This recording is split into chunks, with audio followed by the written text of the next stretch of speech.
acting. If we start acting the way those people are acting, that means all of us are the same. So please, guys, let's do it the right way. Thank you so much. God bless you. All Mr. right. Niger, Hold watch, on. please. Yeah, just hold on. I want to talk to Joe Nels. Joe Nels, I've seen a couple of your comments. You are rude. I will urge you, my brother, please, you can put across your message without not insulting anybody. You are one of us here. Remember, we have lots of admins right there with you on the comment section. I don't want anybody to block you. And I want you guys to know, whenever you are blocked here, it's not from me. Anybody you see on the comment there, many of them are admins there. Please be careful. Pass your comment. Our brother Alex, that you are telling to keep quiet, he has always been fighting for Biafra here. But if you are fighting for Biafra, let's do it the right way. That's what he's saying. We don't allow insult on this platform, please. We will not insult you. We will not allow you to insult us. I will not allow anybody to insult you. You can't insult our panelists, our team, our commenters, our callers, nobody. We are here fighting for you and us. We are fighting for our future. But what I'm saying here is clear. We are leading, for Christ's sake. We are leading. I don't really want to say everything how I want to say it. Because, listen, some of our enemies are also watching us now. We are on the front line. Don't you know what that means? We are leading. Why do we want to dissolve this? Joe Nails, we will not block you. I want you to be considerate. I want you to read your message before you post it. I want you to know what you are fighting for. You cannot achieve this with violence. For me, there's something I don't want to say this. Let me hear the result first for my principal. Now then you go know whether your body hot past me. You think I'm happy the way Nigeria is going? You are even on the comment section, nobody can see you. What about me that put myself out there? I travel all the time. You know what that means? Fighting for Nigeria to become a better place. Kashi just said, go check our record. We have never ever been against Biafra. It's only this particular time I refuse to allow Biafra to be discussed on this platform because of my principal, Mr. Peter Obi. There's a reason to it. We can't pursue two things at the same time, for Christ's sake. We cannot. If it was PDP and APC that is on the front line now, like they have always been, and nobody is competing with them on the front line, if we are doing this, it goes sweet. But we are leading. Or should I say this in another language? I know, my brother, that the satanic, you are not even saying you call it the zoo government, the satanic government, even as they kill us, so the killing that happened today now in the East, una don't hear say the satanic government don't address them. They will never address it. I know these things, for Christ's sake, but I don't want to pursue two things at the same time. I want my principal to emerge as the president of Nigeria. Remember, last week I mentioned it on this platform. For some of you who is underestimating Mr. Peter Obi, you know they talk, you know they do this, you know they do that. He cannot take actions. Cannot let, by God's grace, let him become the president first. Now there you go, no, say your body not the hot. This man is playing it the rightful way. In fact, Mr. Peter Obi is teaching Tinubu and Atiku how to play politics. Please, let's calm down. I beg now. I don't want this to destroy. Naja was sorry. Don't be surprised that Tinubu and Atiku, one of them is the ones sponsoring what's happening in the East too. Let's Of not course, rule that out. of course, it could be. They could be But saying kill APC, kill APC. It could be a strategy to get at IPOB also. Check yes, that Thank you, out. Mr. Alex. Thank you, Mr. Alex. I was going to say that it's we, in possible. fact, I think Niger Watch and the team were even going to do an investigation to even be sure who is behind this, because the Nigeria of today, where we did anything is possible. Anybody could have been behind this to sabotage the hype-up or to sabotage the elections or to put fear in the mind of people so people will not come out and vote. So anybody could be behind it. So we even have to check Tashi, all of these things. So Tashi, it's possible. if you remember, I said that the Simon Ekpa is a 5 and 6 of David Umahi of APC in Ebonyi State. So, like that was the first thing I said. I said this thing is tiny details are missed, but when you pay attention to those tiny details, you will see that there's no smoke without fire. But to be honest, if I have to add to this, I will never deny for the satanic government. 99.9% they might be part of it. But why are we allowing ourselves to be used? Are they using That people from that Ghana? that is the brain the brainwashing and the money, the dollar politics we have to keep speaking about. We have to beg our people in the East to reject their money, reject Exactly. their phone calls, because So they I will suspect pay you. Tinubu, this is the work of Tinubu. He has been doing it for a long time. He has They been will doing it. pay you. They will pay you to kill your brother, your sister. I also heard there was a pregnant woman they killed and removed the unborn baby from her belly as well. What is happening?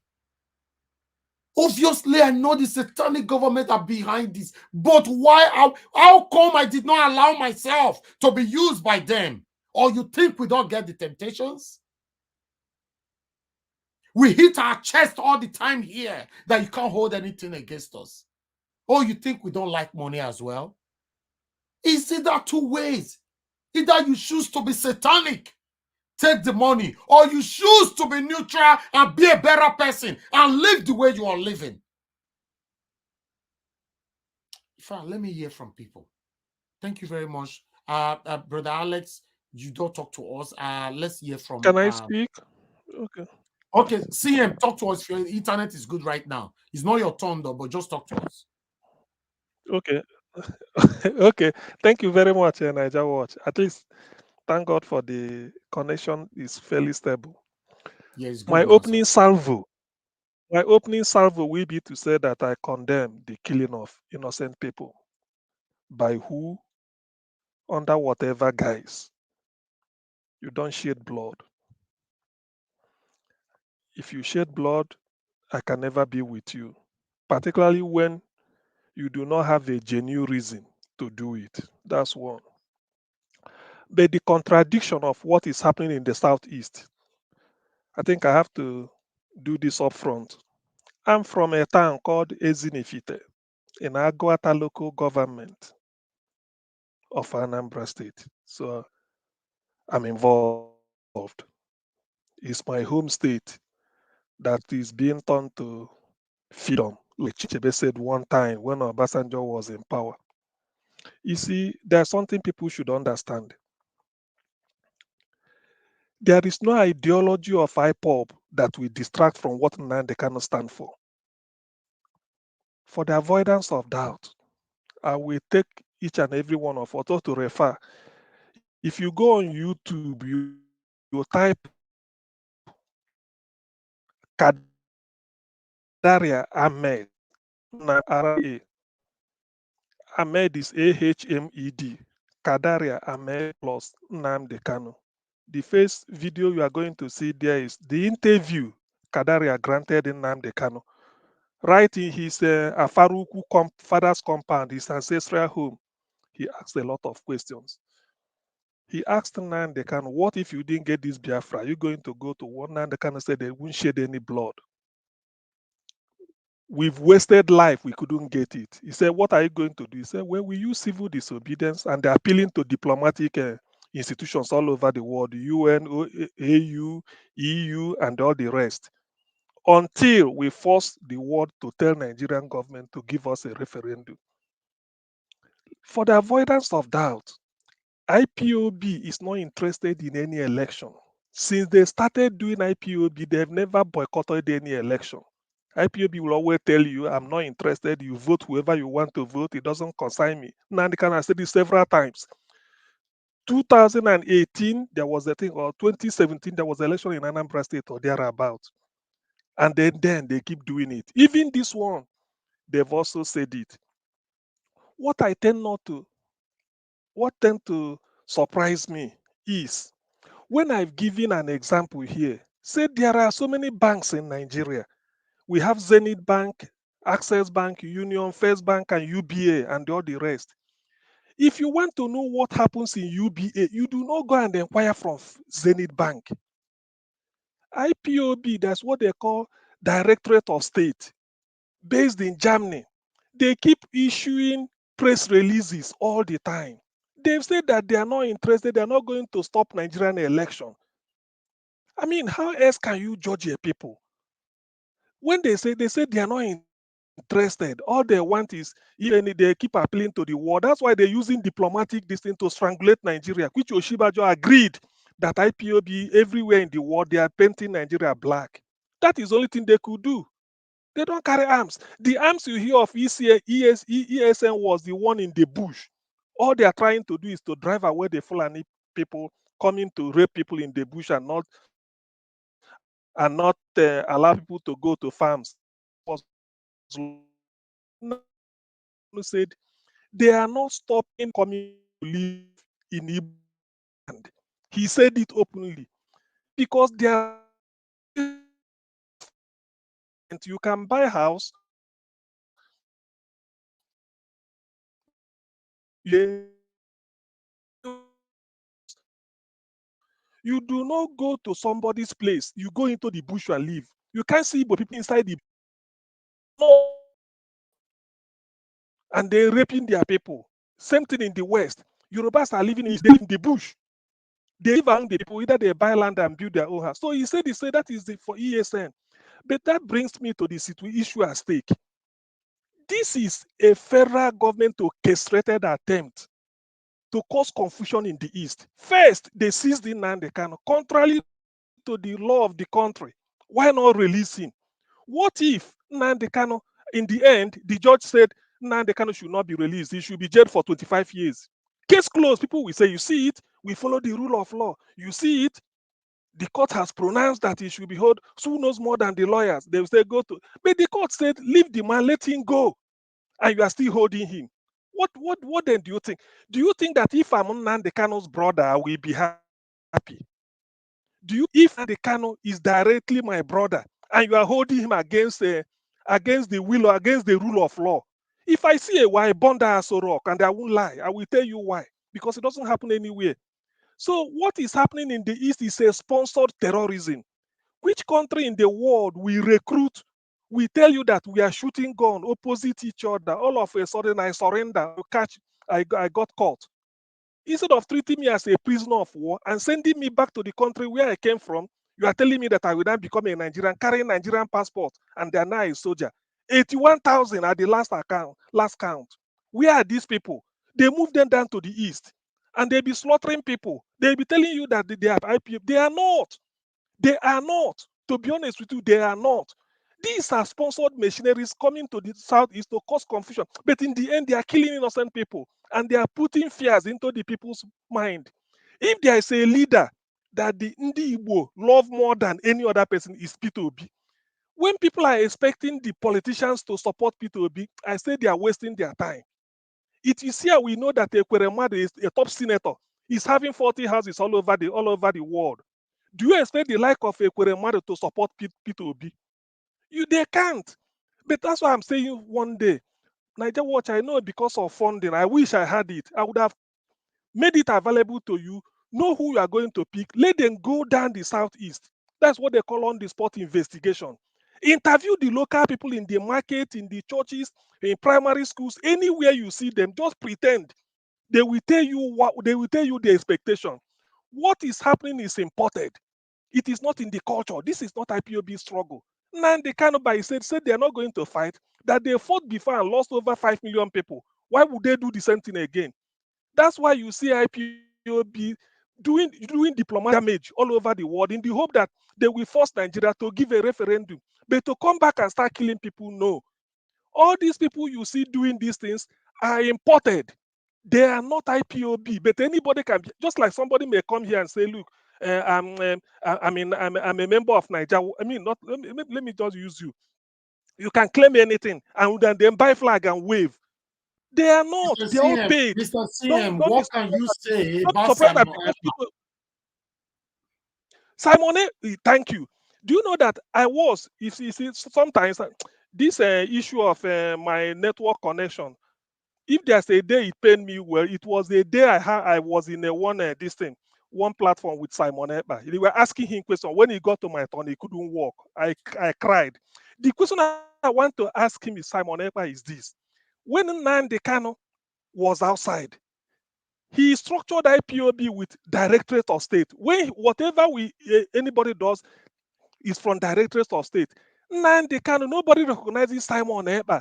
Simon Ekpa is a creation of Dave Umahi. Let me tell you, they say the best way to destroy IPOB is from within.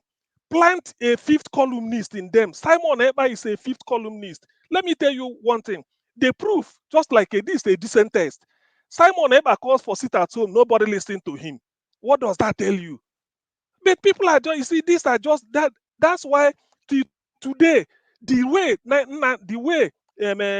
the federal government mobilize resources to deal with Nnamdi Kanu, who is the genuine leader, they can't do it to Simon Ekpa because Dave Umahi is their key, is their linchpin. Here are the people setting them up. All these things they are doing is not part of IPOB. It's not in the agenda. But then I'm pained that innocent blood are being shed. That is the area that pains me. I wish federal government will release allow Nnamdi Kanu to go today. Election we hold. Nnamdi Kanu is not against the election. Chike Dozie, the DOS, has said it, even written it down that they are not interested. No, they didn't tell anybody to boycott any election. You are free to vote and go your normal business. That the real sit at home they were doing those days was any day Nnamdi Kanu is appearing in court, please sit at home and say solidarity. That was understood. Nnamdi Kanu is no longer appearing. The case has been finished. Just allow him to go. So how can somebody be telling you from Finland, you go there and stay for 5 weeks? 5 days. Don't come out. All this. These are just targets. It's Dave Umahi that is causing all this confusion. The likes of Dave Umahi, as you see him, these are the people, and the Jews or they are the people causing all this. So that they are afraid that Peter Obi is on the ascendancy. I'm telling you, if you ask anybody at all, Obi is well loved by anybody, even if you are Biafran or not. People, as a nature, they love him. So there's nobody that will spoil put sand in his garage, except these people that are sponsored. But then it pains me. If you get hold of all these people doing these things, they will tell you who gave them the instruction. It's the federal government that is doing it. They want to cause the confusion because they know even if they release Nnamdi Kanu today, they are not going to achieve their aim of derailing the election because Nnamdi Kanu will tell them, look, we are not interested in the zoo election like he calls it. You are free to, because they've been voting before. People have been voting. IPOB has never said no election. Even when they wanted to say it, people said no, they should vote. And let me tell you why. IPOB is cutting. This is, Alex is studying political science. He will correct me. IPOB is cutting the affection of United Nations, affection of the State Department in US, the affection of EU. And there's nothing the Western world hate like boycotting the election. So people told the IPOB, the moment you start going into say don't do election, the little diplomatic mileage you've gained, you will lose it. And we know America can never support you if you say boycott the election. They will say no.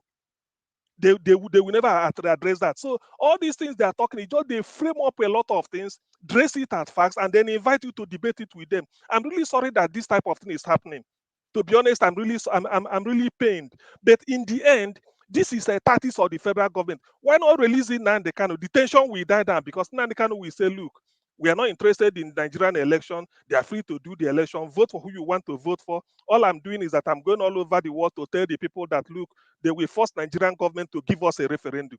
He has stated his case. He said the day they vote referendum, if the majority wins, then they continue. If he ends, that day it ended. Now they can say you never carry arms. Go and listen to that interview you got Kadari Ahmed. He said diplomacy and the civil disobedience is more potent than bullet and guns. He said it, and we all people believed him. So all these things that are happening is just like, abracadabra. Nigerian government like to tell lies. They will bring in Boko Haram, tell you that they've repented. So if Nigeria want to recruit 1,000 army, when we have jobless youths that finish NYC, why not recruit them? Then you are telling me that the person who has been killing you in Sambisa forest suddenly has repented, and then you bring them down to the east and be slaughtering people. Please, people should understand the perception and the tendency of this government. It is purely a creation of Nigerian government to dehumanize and then to disenfranchise the people of the Southeast and thereby derail Peter Obi's movement. Thank you. Thank you very much, Mr. CM. Thank you. Before we move on to the next person, on the comment section, I can see some people commenting some kind of, I don't know what to call you. If you don't control yourself with the name Freedom Simple, you'll be blocked on earth and heaven. I'm not even sure you know who you're talking to. You're talking trash there. So please, we all are brothers here. If only you want to be brother. If you don't want to be brother, you'll be blocked out of this platform. You'll be blocked on earth and heaven. So we are here fighting for a better Nigeria. We are not here, inciting any kind of violence. But when we are pushed, we are always ready to fight back. Don't worry about that. Okay? So if you are joining us, how Nigeria can become a better place, that's what we're doing here. We don't do any other thing here. I wish you all can go to our Rise, because it's our Rise that talk about this. We brought the video here. One thing you must remember, anything we talk about here, we have evidence to. We have evidence of third party. Let me put it like that. So please be careful what you are putting on the comment section, because you are on your last lifeline now. You might be blocked, okay? And I don't really want that, to be honest, because I believe everybody that is watching me now, commenting on the comment section, want a better Nigeria. That's what we all are doing, okay? And if you go to our track record, you know that this platform have fought so hard for Nnamdi Kanu to be released from prison. That's what we do here, okay? Unfortunately, we have satanic government. For a reason I don't know, they are still holding him there. Even the court have said we should set him free. This is what we all are fighting for right now. We can't get it this way, but I believe we can get it only if we are patient and allow Peter Obi to emerge as the president of Nigeria. Thank you. All right, we'll move on to the next person right now. INCBD, please talk to us, sir. Yes, thank you so much.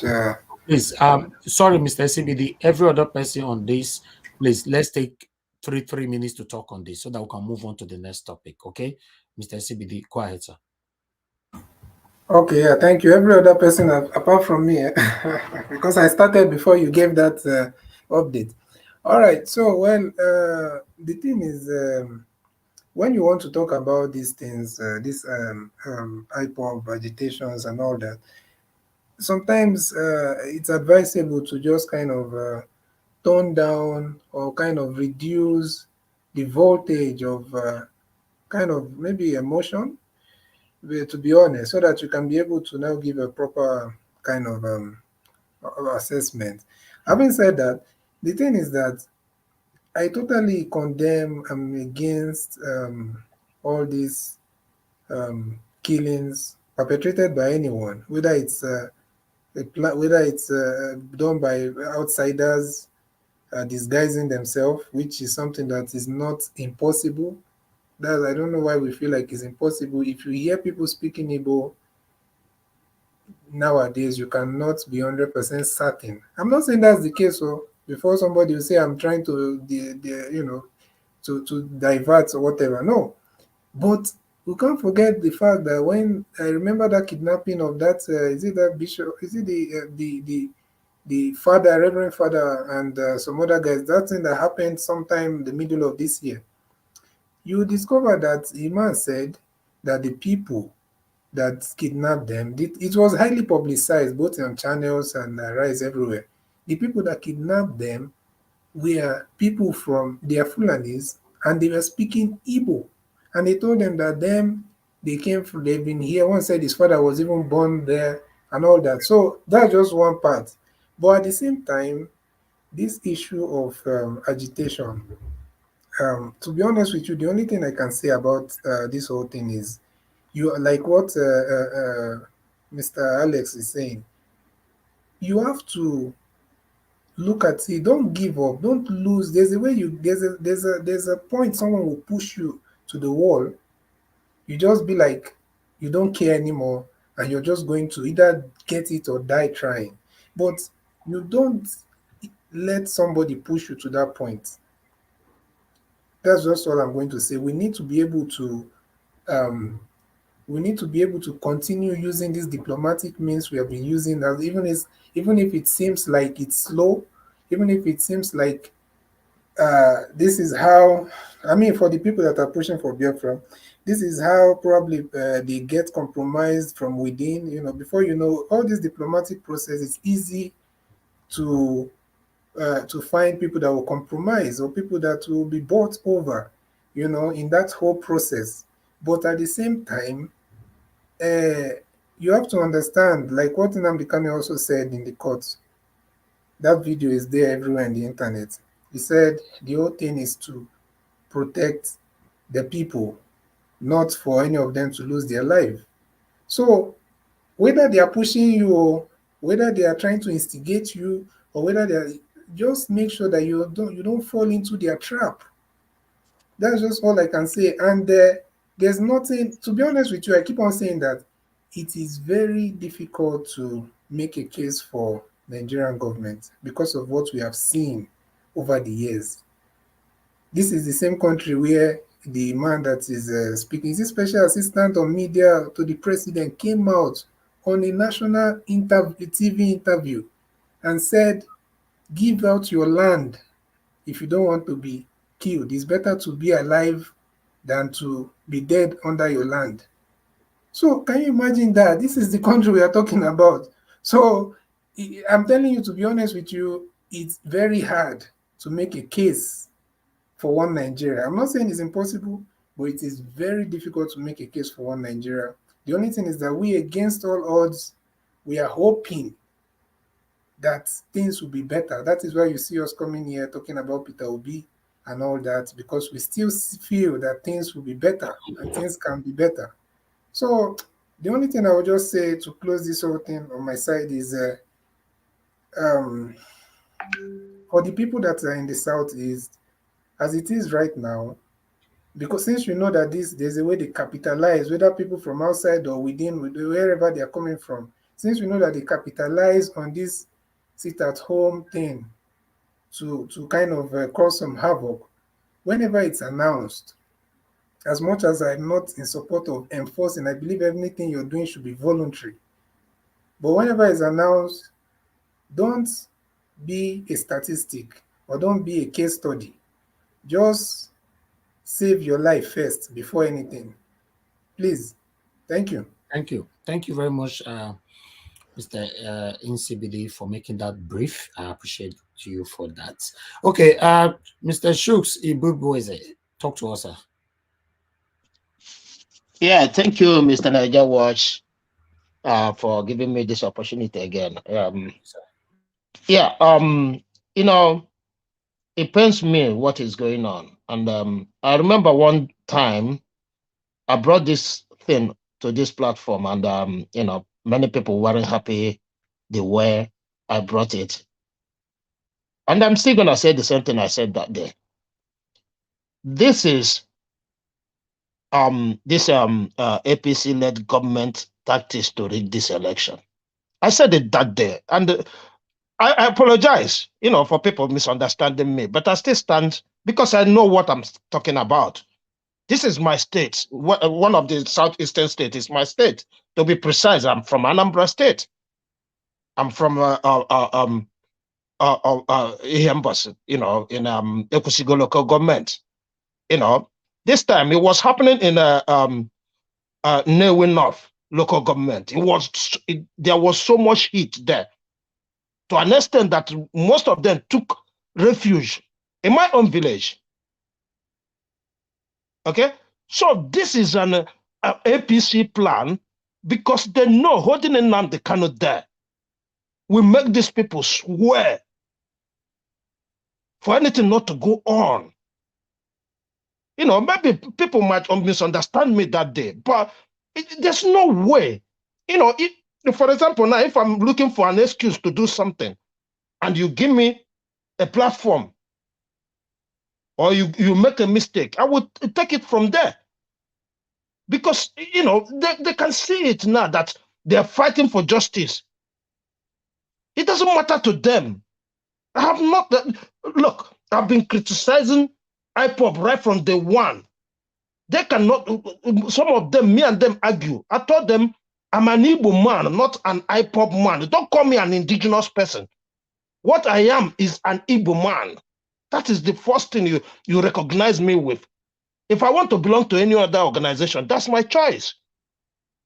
But God-given this thing is an Igbo man, nothing more. You know, and I see it from that angle. That's why I said we need to speak out, calling this government for what they are. They're not bigger than the court that says leave him. Because if we actually want justice and equity, it should start from there. By this time, these people, these idiots who are doing all these things, and that's why I don't take exception from anybody coming to give me a reason why Nnamdi is doing it this way or doing it that way. For instance, the time he was talking about this thing, I had so much argument with these people. Established ESN. I told them that is totally wrong. It doesn't matter. If he wants to do something the right way, let him organize those boys, let them go on the street in the southeast and demand that the government put up a security system. Not you. I always use one Igbo adage that says it is easy to give monkey water with a cup, but how to collect it is a problem. That is what I always use against these people. I say, look, I knew when I was that young, around 12 years, when the school closed in July in Kano State, they always put me in a luxurious bus to go down to East for my long holiday. I remember when up to a point, the Agberos in Onisha starts, once you come down, they take your goods. Where are you going? Where are you going? They do it free. All of a sudden, as time comes, when you come there, they take your bag. You must follow them, whether you like it or not. I said, that is the way these people is going to be. Today, Agbero is a very big problem. But while I was a child, that's nothing like Agbero. So these are the kind of things when you allow non-governmental people, non-state actors to do things that government is supposed to do. So I wasn't in any way, nobody can come here and justify me that they take gun to the bush to chase the Fulanis. All right, thank you. This is what we're talking about. So please, can I reply for 1 minute, please, sir? Please. No, let him round up first. Let him round up. Round up, Mr. Shushi. Yeah. So the main thing is, like I always say, if they want to do justice, they should hold the governors because they collect security votes and they must protect us. That is my stand on that. And I hope, and I hope that those who lost their life, their soul rest in peace and let peace come down to Southeast. Thank you. Amen. Amen. Amen. All right, Mr. Alex, you have 1 minute. Go ahead. Yes, I can never say the formulation of Eastern Security Network was a mistake. I condemn the activities of killers in the eastern part of Nigeria. In Nigeria, we forget so quickly how Fulanis meted killings on every part of Nigeria, including especially the southeast, even in Benin City here, because our governors have been brought over. Some of them did not win elections. Buhari picked them and used the Supreme Court to give them power so that they can unleash mayhem and killings on people. Eastern Security Network, Amateku, Edo State Vigilante Network are all children of necessity. You defend yourself when somebody comes to kill you. It is called self-defense. It's a natural law of life. Okay. If you kill somebody in America I who think try to it's kill now you, my turn. So let me also say something. it's not murder. Alex. It's not murder to kill somebody who wants to kill you. Please. Thank you, Alex. Thank you. Thank you. Yeah, Mr. Niger, please. I wrote on the comment section before that I wanted to ask Orlando a question, and she asked me to ask her a question. I don't know if I have your permission. No, not now. Not now. When it gets to your turn, sir. Okay, Yes, thank sir. you. Thank you, sir. All right. Before I come back to you, Midwest, please hold on, sir. CM, you have 30 seconds. What do you want to ask? Unmute yourself. You are muted. Your network is already. Oh yeah, go ahead, Okay, sir. okay, thank you. Can you hear me now? Yes. Yes, go ahead. Yes. Okay, yes. Just with it, I won't waste time. For the last speaker, I think is Chooks. Stay at home is not a way to protest. Normally, you carry placard and go about and protest peacefully. That was what IPOB was doing. When they went to Mpo and slaughtered them, they were in a secondary school, Idedangwa High School, Aba, doing praise and worship within a school compound. They're not disturbing anybody. They went in there and slaughtered them. So now the canon said, in fact, on January 20th January 2000 was it 2000? The date Donald Trump was sworn in, they were carrying an American flag and saying Trump, just like protesting peacefully. They mowed them down. So now the canon said, instead of us to come on the street and protest peacefully, they kill us, stay in your home and protest so that people will know that we are protesting. That's how sit at home came about. ESN was what LS told you. They killed people, then so our governors, the Yoruba governors, Southwest, formed Amoteku. For 1 month, nothing was done by the Southeast. They were killing people. Nandekan has to rise to the occasion. If you don't know history, please allow people to lecture you. CM, please. Yeah, I respect you a lot. Yeah, but I don't expect you, yeah, to give your support to non-state actors, no matter what condition. Please. Thank you very much, my brother. Okay. Yeah, What about the killing done by the federal government? But the Fulani killers. May I add something in here, please? These are important people. I told you, these non-state actors, they're not us. These are people from non-state actors. They should kill everybody in Nigeria, right? So we should look at them and they'll round us up and level us. Non-state actor. They kidnap people, they kill Deborah, they kidnap rail line. I've also echoed their view so that we don't go to argument. Midwest people, please talk to us. Yeah, thank you very much for this privilege that you have given to me to just echo my own point of view. Because I wanted to talk about this issue in the past. Because we are discussing this issue now, it's just because of the way we saw it in our Rise News. And if not, I would have appealed that we should stop it. But it will look as if we are also biased. We see things that is, people are dying. It's not something we should turn blind eyes upon. The thing is this, when a purpose is not known, abuse is inevitable. If you are saying you want to fight for your people, you must see dangers, you must see challenges, you must see things that will also kill the people you say you want to protect and know how to navigate. It's very important. But it's very unfortunate. Most of these things were not put into consideration when IPOB were talking on their radios. All those people delegated. Because the people back home, most of the people who instigated these guys living abroad. Our people back home are suffering. Generally, I mean the whole Nigeria. For me, I'm not against a Fulani killing Nigerians. I'm against them killing all Nigerians. But you cannot say Fulani is our problem. I'm against that totally. I don't accept that as a Nigerian. Few days ago, a chief in the north or an MI has been captured and been killed. What are you talking about? We are all Nigerians. We are suffering the same thing, the same fate. Even they suffer more than us. So it's a total governmental failure. And one people should not bring it upon themselves and use it to torment their people. So for me, I will appeal to my Igbo brothers, sisters who are listening, that they should raise up their voice and raise an appeal to their people that they are not helping the situation. You cannot kill police officers and when they examine them, either the person is Igbo, is Bini, is Urobo, is Ishekiri, is Ijo. Are you happy situation? When they kill people working in INEC, you go there, they are all from your people. The same boys, when the police is announcing, we kill some people, when they examine them, they are Igbos. Are people blind?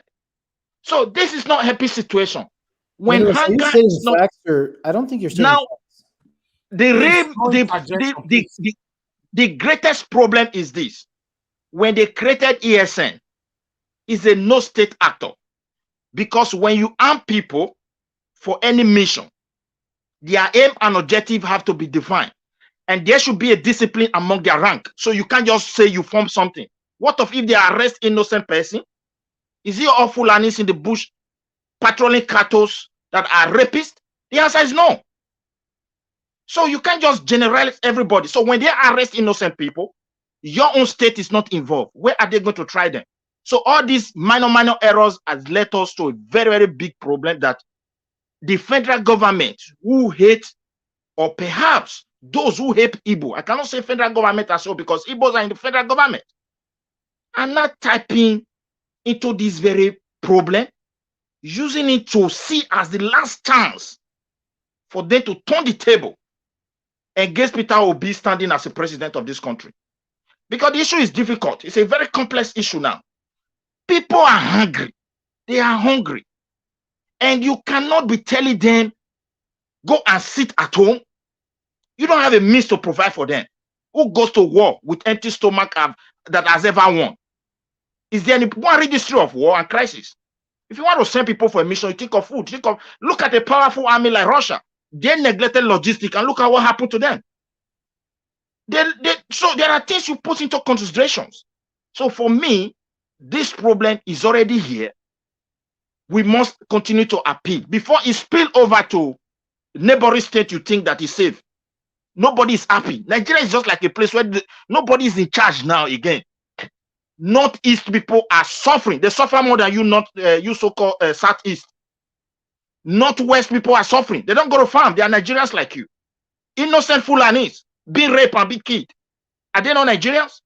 So the government has failed us as a people. And every Igbo people should see it this way, not a tribal level. And we must put our heads together, see Peter Obi and Daddy as an opportunity to reshape our country. This is the only place we know as a country. Anyone that is preaching hatred, preaching war, I want to tell you, you are the most stupid person. You're dealing with a country, one of the most richest countries in terms of resources in the world. Russia have interest there. America have interest there. The Chinese have interest. The whole European country have interest, and they need those interests for their own survivability. You think they will turn their blind eyes when there is a crisis? They will also come in just because of their interest, not you. So, brothers and sisters, this is the privilege for us to preach love. All this hatred, go and pick gun, go and kill Fulani. What has Fulani done to you? A Fulani man give your state governor your higher derivation. A Sasa person could not do it. And your state governor pocket, he didn't even announce it for something billion for Delta State. Do you heard about it? And those states, I have my own Edo brother who is governing my own state. Women are being raped. Even the vigilante group you use as an example, let's compare with the ESN. They are, and Amotekun, they are not of the same category. The Amotekun, when they arrest you, they take you to court. ESN is in the forest. They have no court. They have no jurisdiction. So when you look like Fulani, we must kill you. What if the enemy translate this to start attacking innocent Igbo? Do you even have a plan for evacuation? Brothers and sisters, your problem is not Igbo. Your problem is not Fulani. Your problem is not Yoruba. Your problem is a failed government. Face this government with these opportunities that you have in your hand. Don't think of war and crisis. You can't manage crisis in Nigeria. Nobody should try it. Even the federal government, if he boss, they will run away. Because powerful people have strong interest about that your country since the day you got independent. And that's why we're in this total mess that we find ourselves today. And I think I will raise my own case there and let other people to also echo their own view. Thank you very much, my brother. Thank you very much, Midwest people. That's a wonderful submission. Thank you. You said it all. Thank you very much. The problem that we are facing today is a failed government. Not even you and I. I said it before on this platform. When you are traveling to another country, let's make a case scenario. If you are coming to UK, if you are a killer or you are one of these people killing people now in the East, when you are traveling, when you travel to United Kingdom, you will not wait to be told or to be trained or to be advised. Say this country we consider not they keep person. the system will automatically change you. Because if you dare, you rot in jail. So you know what that means? The system has failed you and I. That's why you and I are fighting ourselves. Simple. I beg una beg. Make una let Peter Obi win first. Because this una fight, this una unnecessary anger, so una go use them take hurt una says. Peter Obi is leading. Tinubu is already scared of Peter Obi. Atiku is scared of Peter Obi. You people just came from nowhere saying no election, no Biafra, no election. Then some people are commenting on the comment section saying, I prefer Biafra than presidency. What will be our problem, for Christ's sake? Mr. Najawatch. Please, Mr. John E., you just came in. We have other people before you. Yeah. No. Just hold on, please. Hold on. Thank you. We cannot continue like this. Let's fight for one. You can't pursue two things at the same time. Let me move on to the next person so we can move out of this topic. I would like us to Chibuzo Adi, is your turn now. Yeah, thank you, Mr. Najawat. Thank you, everybody listening. All the people commenting below there. Thank you. Good day, everyone. Mr. Najawat, you know, this problem we are facing in Nigeria is a very complex one. We don't get it right in the north. We don't get it right in the east. We don't get it right in the west. We don't even get it right in the middle. Everybody's complaining. Whom do you blame? Do you blame the people who carry arms? Do you blame the government that engineered the ammunition? People are very, very frustrated in this Nigeria. This is not Nigeria that everybody advocates for. Both Biafrans, both Nigerians, the agreement, this is not the Nigeria they advocate for. And that is why you are seeing all this instability all over. You know, I send you a particular video. It's called Biafra Surrender to Nigeria, MP4. I sent this afternoon. You will see the clause that buried in Asorok that nobody knows about. This is not involved in the constitution in Nigeria. This is involved in the Nigerian dictatorship, military style of governing. When the Biafrans surrendered to Nigeria, they didn't surrender to Nigeria. They surrendered to the military. And they used the constitution of the military as of that time and keep on suppressing the system. 1999 constitution was also orchestrated by who? Military. Nobody was there. Hausas are not there. The Igbos are not there. The Yorubas are not there. Other ethnic minority, they were not there. This is military amendment of constitution they have already built. And this is what is happening in Nigeria. I send it to you. I want you to play it to everybody so that they will understand the kind of grammar Philip Epstein used to surrender. Is a very terrible grammar. And he was so much smarter than all of them. You know, if you play it, if you get that video, try to show it to everybody here so that they will understand where this pain is coming from. Because Nigeria, the same Biafrans we're talking about, we never surrender. They didn't surrender to Nigerian government. They surrendered to the military government with their own constitution. And that is why you see everybody are telling you that this constitution must be changed. It was built by the military. And everybody is talking about it. Everybody in Nigeria have said about it. It's military constitution. And that is what is bringing instability in Nigeria. When you go to the north, the same constitution, because they think it's going to be better in the north. They are not seeing that development. They start agitating. They come to the south, the same problem. Everybody is agitating because of the kind of military style of government this government have putting it onto us. All this thing that is happening in Nigeria is military that is driving all these forces that is happening in Nigeria. Try to stabilize. I don't know what is their benefit. I don't know what is happening into this our system. Nigeria have the system of the government have demolished everybody. People are crying. This is not Nigerian everybody advocate for. Those people you see there that is carrying arm, when you look at their physique, you can see that they cannot afford AK-47 bullet. Somebody is giving them that support. They can't even feed themselves. They don't know how much it costs. One bullet of AK-47, they are advocating for war. They don't even know how much one bullet of AK-47 costs. For you to fight a war, you need to be extremely rich because you are going there to burn all the whole resources. So they don't even know what is happening. But somebody is supporting them. We have a government that is, these people are under. When this thing even happen in that very village, you can radio and call the police. Backup will come. And they'll surrender those people and apprehend them. But all these things will be playing in our face. Nobody is going to do nothing. They will go there, kill people. I didn't even hear that I'm IPOB. I didn't hear anything there. What I hear is, this is our country. This is our country. That is what I hear. I didn't hear whether it's an IPOB, whether it's a Biafran. If I'm not correct, I didn't hear much. What I hear is, this is our country. So I don't know where that video and who labeled it to anybody. I don't know where it's coming from. So that gun they're holding there, they don't know the how much it costs. Somebody is sponsoring them. Who is sponsoring these people?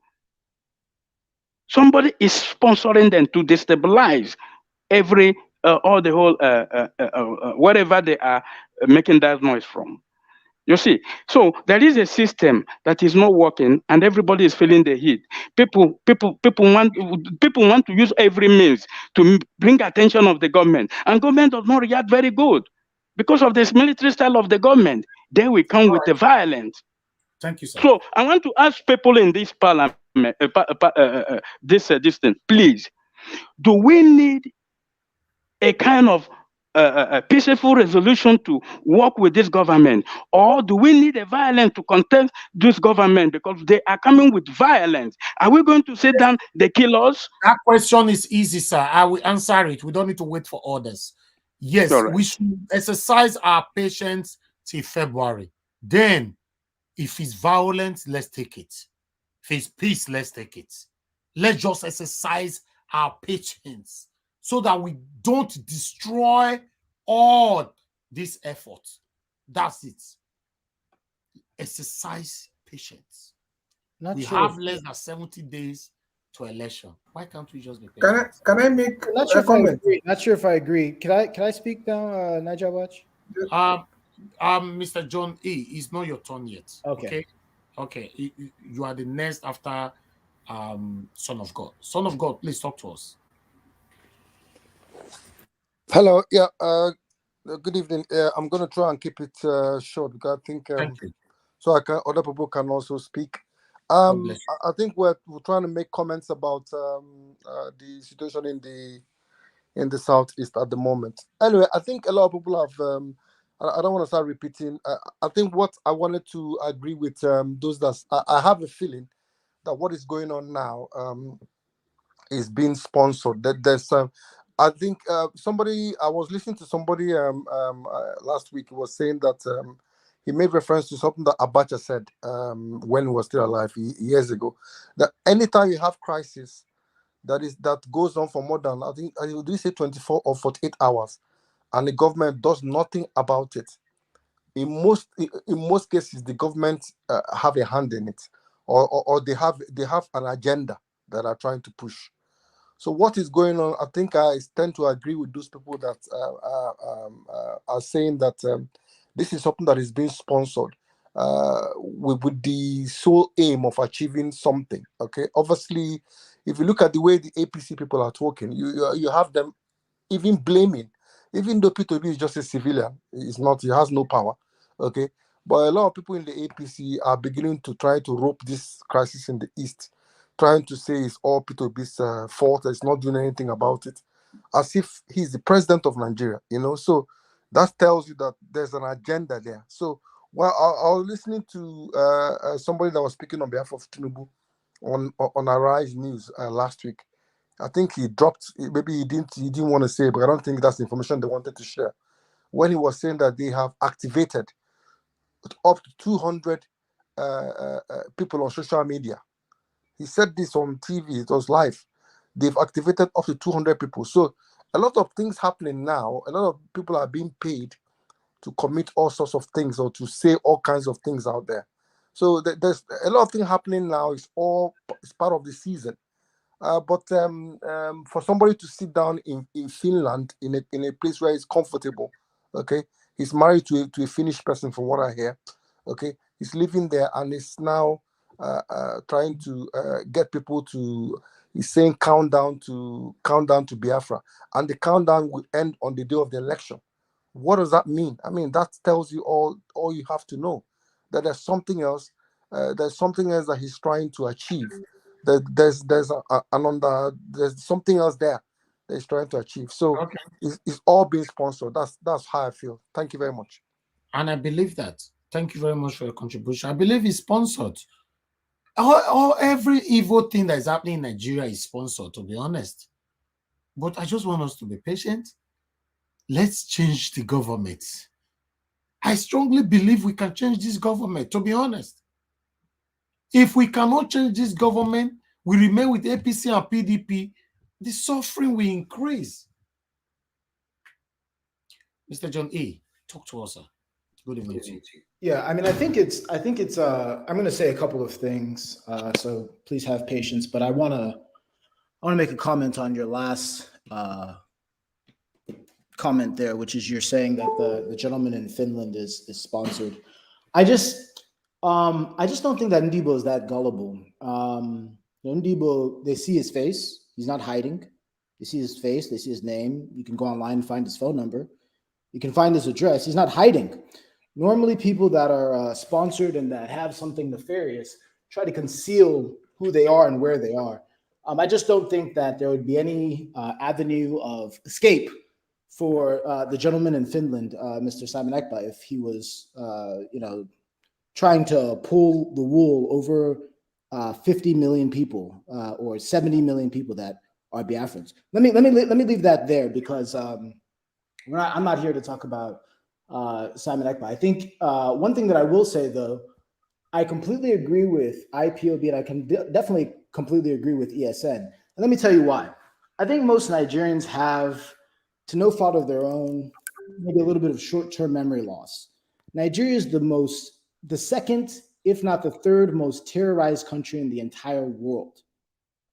That means that if you count Boko Haram, ISWAP, ISIS, Al-Qaeda, Ansaru, and you look at all of these terror organizations, and you realize that you're one of the most terrorized countries in the world, that's not a small thing. You will realize that you need a security network. If you realize that, as someone had said here eloquently, that Boko Haram is being put back into the military. I've talked with people in intelligence, and after you discuss with them that terrorists are being put in your military, they tell you the country's finished. So the fact that ESN is an organization that's protecting the indigenous people, I 100% agree with them. Because if you're talking about the Nigerian states coming to protect you, did they protect you during NSARS? I think they denied the entire thing. Even when they set up an investigative panel, they came and said that they didn't do it. Even when they had video evidence, the Nigerian government said that they didn't do it. And when you say, oh, Igbos in the Southeast are the ones killing Igbos in the Southeast, I just pity people who are belittling Ndibo. Ndibo are over 50 million people. I don't know how many people are in your ethnic group. It doesn't matter how large they are. But if you take 50 million people and you say, if they're a country on their own, where would they fit in Europe? They would be the number 5 or number 6 largest country in Europe by population. There are 44 countries in Europe. They'd be larger than Spain. They'd be larger than Italy. They'd be larger than a whole bunch of other countries. Why am I making this reference? Because even if you go to a small country in Europe, like Luxembourg, that only has less than 1 million people, how many political parties are there in Luxembourg? But they have less than 1 million people.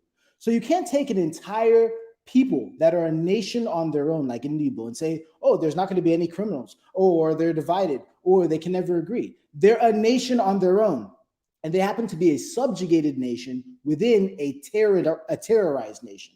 So I don't think that when you sit here and you say, oh, people are forcing you to, so have all the criminals in Alibo disappeared? Have your governors who are criminals, known criminals, all of a sudden become saints?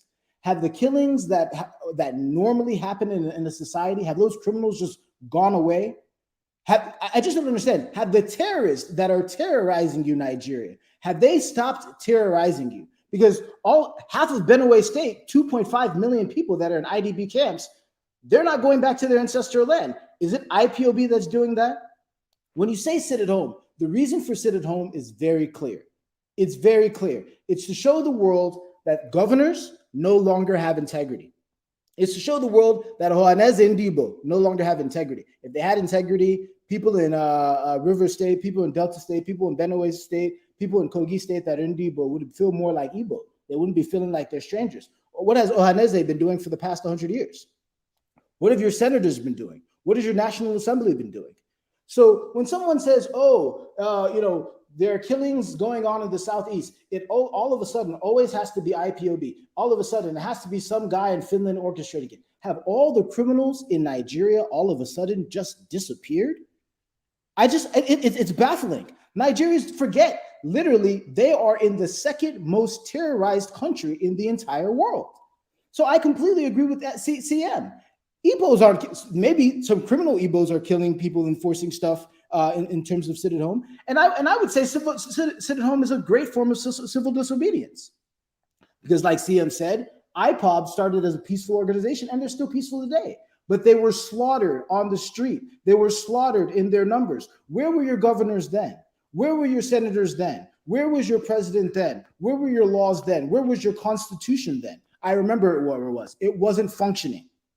So it's very baffling how people are trying to now criminalize IPOB, criminalize ESN, criminalize people agitating for their right to self-determination. But it's not going to work. Because Ndibo already know that if you kill IPOB, if you kill ESN, who's going to come kill you next? The same Fulani terrorists that are number 2, number 3, number 4 in the world in terms of terrorism. Are they not killing you people in Edo State? Are they not killing people in Bayelsa?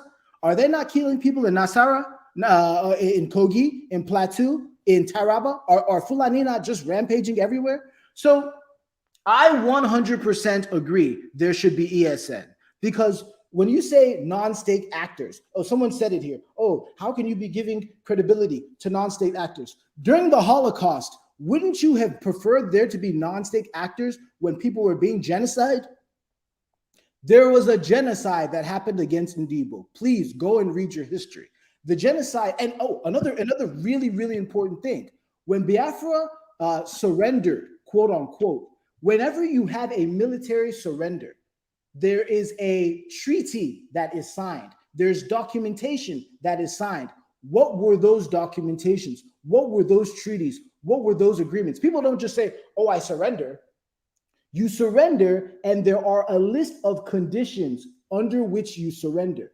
You will find that that list of conditions has been null and void since the surrender. To most Ndibo, the Biafran War has still been going on.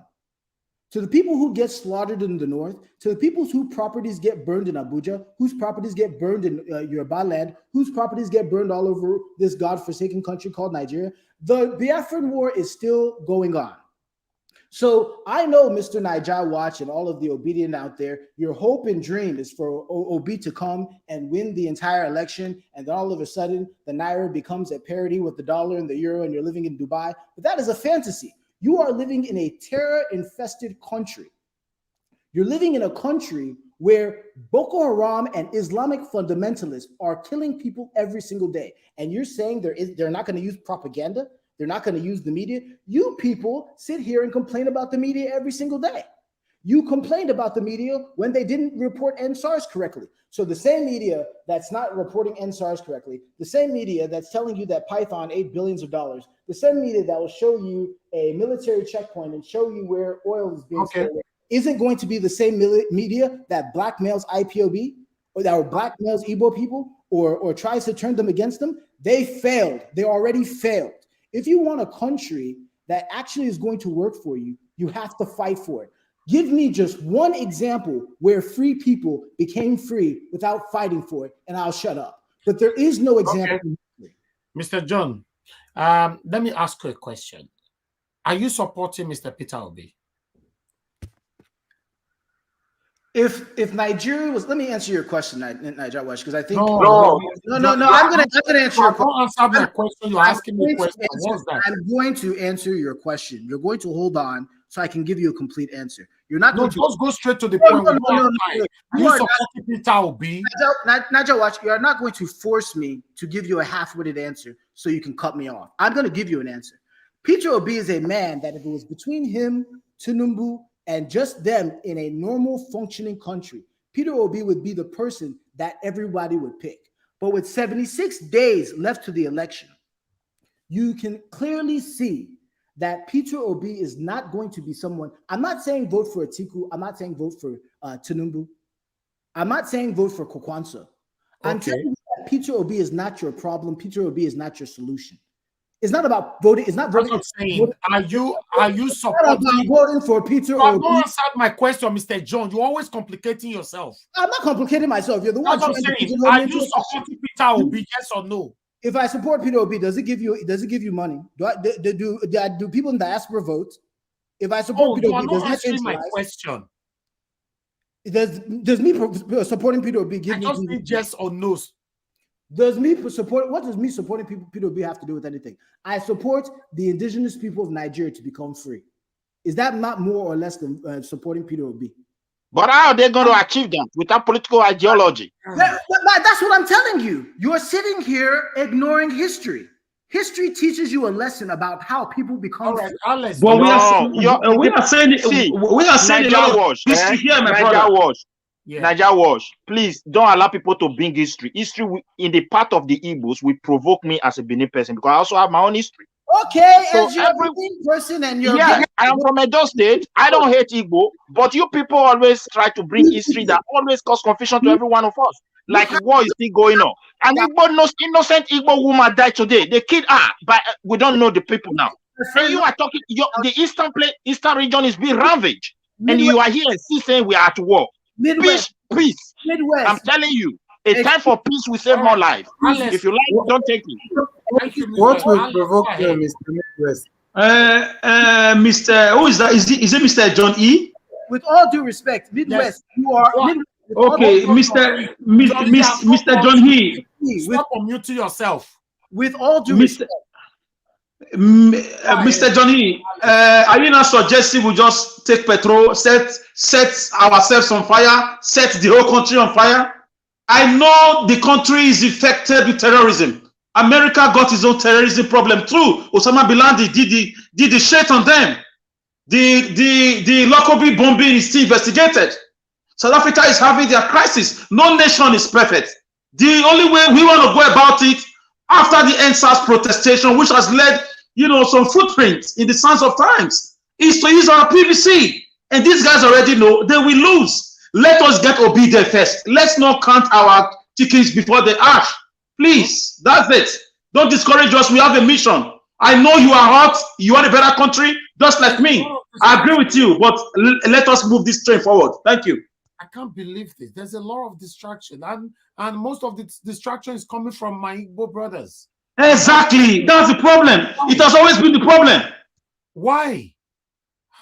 Okay, are you people going to tell me now that federal government sponsor John E now today to be against Peter Obi? Should we just rest and leave? Should we just rest and leave the whole thing for you people? We are helping out in the whole country, fighting for one Nigeria, for your brother who wants to be a president. The least that we need from you is encouragement, not bass boats everywhere. Come on, guys. Killing or doing anything wrong right now in Nigeria is sponsored by federal government. But what about the people right now on my screen that is against Peter Obi? Now federal government still sponsor them. Innocent women be key, innocent children, and they are saying it. I don't understand. People are paying price, and this thing may likely spread to other parts. Wait. Excuse me. Naija Watch, wait. You took me out of the studio, so I can't defend myself. That was incorrect. I'm not yourself. Talk to me now. You are here. Okay, one thing that I'll say, and I have to address Midwest. Midwest, when you always say you people, again, just basic math. Igbo people are more than 50 million people. If you put them in a country by themselves and put them in Europe, they are the 6th or 7th largest. You are 100% wrong. Nigeria is a country that have no record of existence of a citizen. How do you know that? I'm telling you, those falsified figures. You are 100% lie. If you ain't go to history, you will lie. You will provoke everybody, and we will start eating ourselves. Forget about this kind of something. Yeah, we know history. We don't want to go back there. Okay. Yeah, we don't also have statistics. It's a formation. Nigeria don't know the existence of a citizen. If we start quoting history, we will forget the nitty-gritty, my brother. Let's move on. Okay. Let's move on. Again, if Buhari could become a president, Mr. Obi can also become a president. Okay. That's it. I'm not against Peter Obi, so you can stop trying to harass me. I'm not against Peter Obi. Can you hear me? All I'm telling you is that you are, my brother. You are against him. No, let him speak. John E., please talk in 1 minute. It's almost ludicrous. The reason what the topic of today is what I addressed. I'm not here to be against Peter Obi. But I asked you a question that you could not answer. Are you for Peter Obi or against him? Who do you support Peter Obi for presidency? Yes or no? Answer now. I don't even think there could be an election in Nigeria. You see, the answer is too big for you to answer. And no. Oh man! Naija Watch. Life is not. Naija Watch.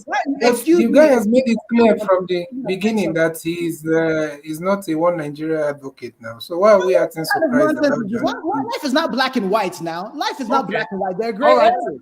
I simply said that there's Peter Obi, there's Tinubu. Okay. You have made it clear to us. Thank you very much. Anyways, I respect your opinion. You just pipe exactly. I respect your opinion as well. There's Atiku and there's Tinubu. I didn't tell you to go and vote for Tinubu. I didn't tell you to go and vote for Atiku. But I'm telling you that you thinking that Peter Obi is your solution is not correct. But it's a starting point. Naija Watch, please, if those that are killing people are the solution, let him go and advocate for them. He should go. We don't need to okay, thank you. If he's advocating for those that are killing, he should go and be campaigning and join them for creating groups that have no discipline within their ranks. Nobody's in charge.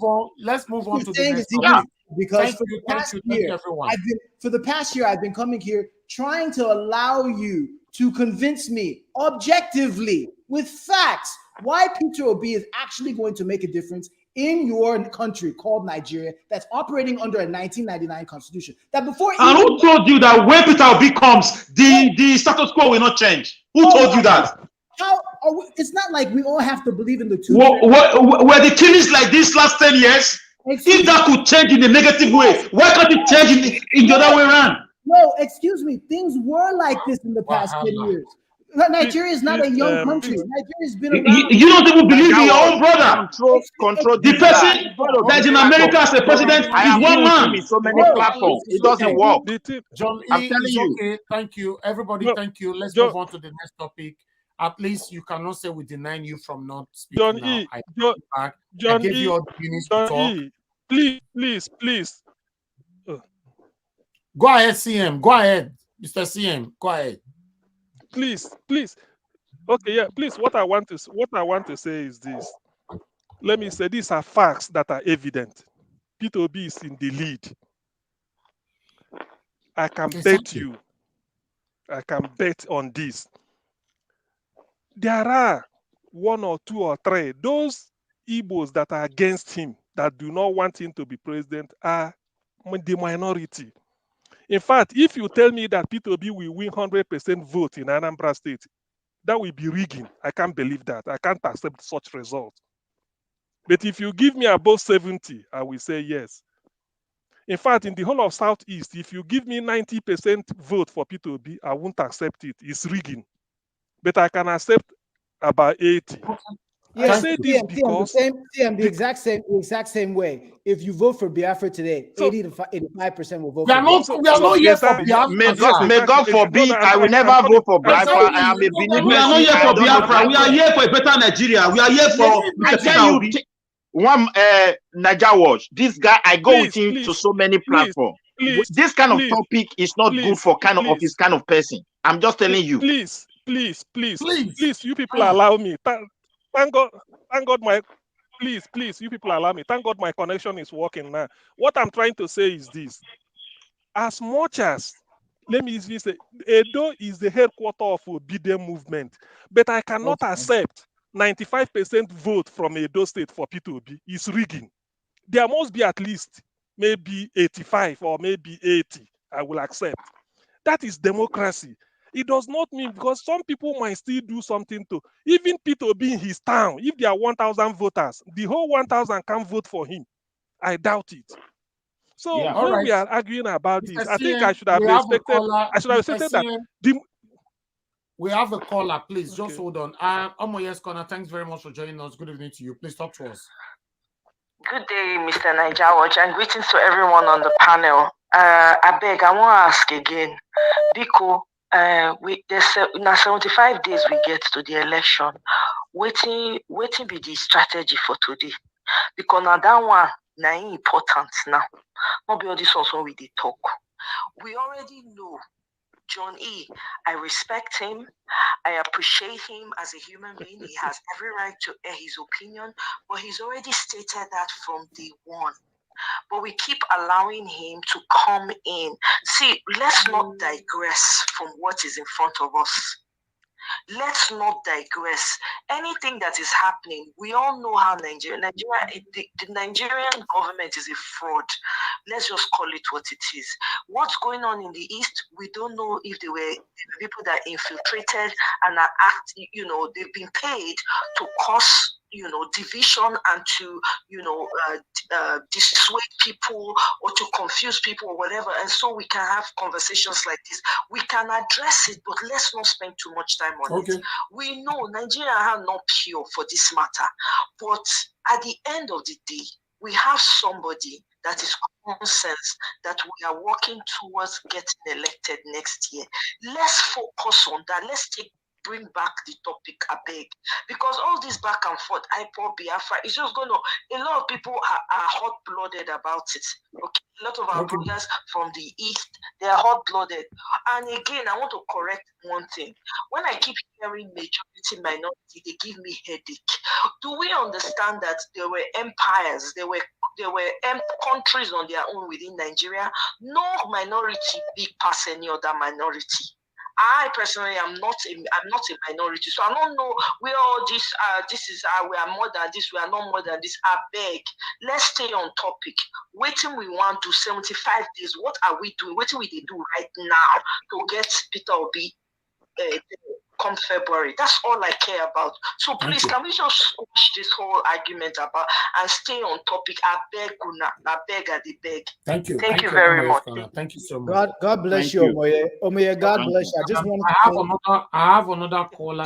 Just quickly, I want to say, please, I have another caller right here. If anybody that interject me, I will remove you. I'm sorry. I don't want to be rude. Hello, good evening to you. Your name and where you are calling from. Good evening, brother. Thanks so much for your program, and really appreciate what you are doing. You are doing a good job for Nigeria. Thank you, sir. Where are you calling from? Your name? My name is John. I'm John Robert. I'm calling from Spain. Okay.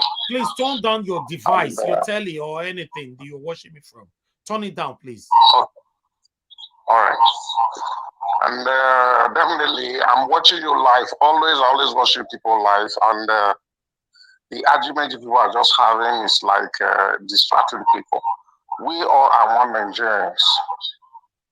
And we don't need to be arguing about this is Igbo or this is this or this is. No, we all need one Nigerians. And we want a better place for us. Mostly we all live in Europe. We want everything in Nigeria to be okay. Okay. I'm a pastor. And most cases I pray for Nigeria. I even share it on my Facebook. Like when you people brought Oshowore to Nigeria Watch, I still call that very day. I talked to Oshowore line to line.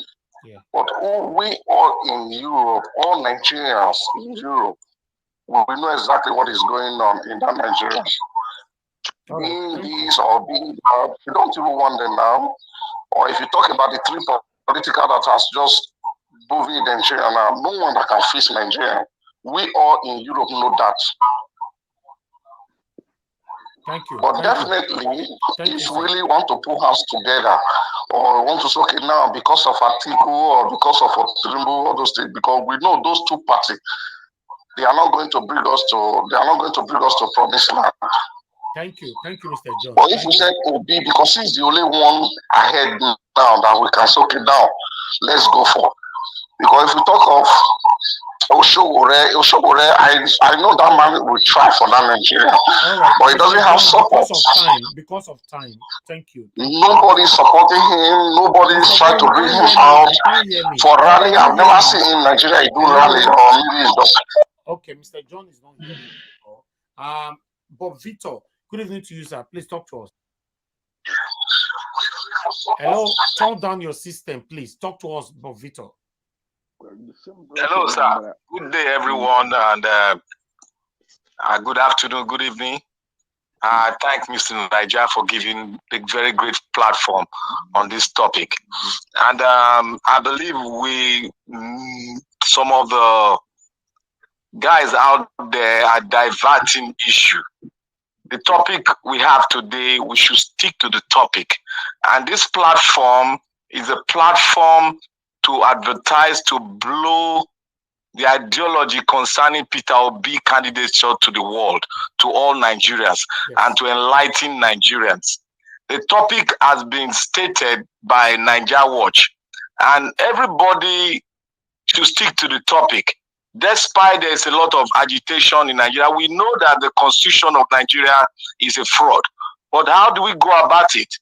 We have to go about it in a democratic way. We have to start from somewhere.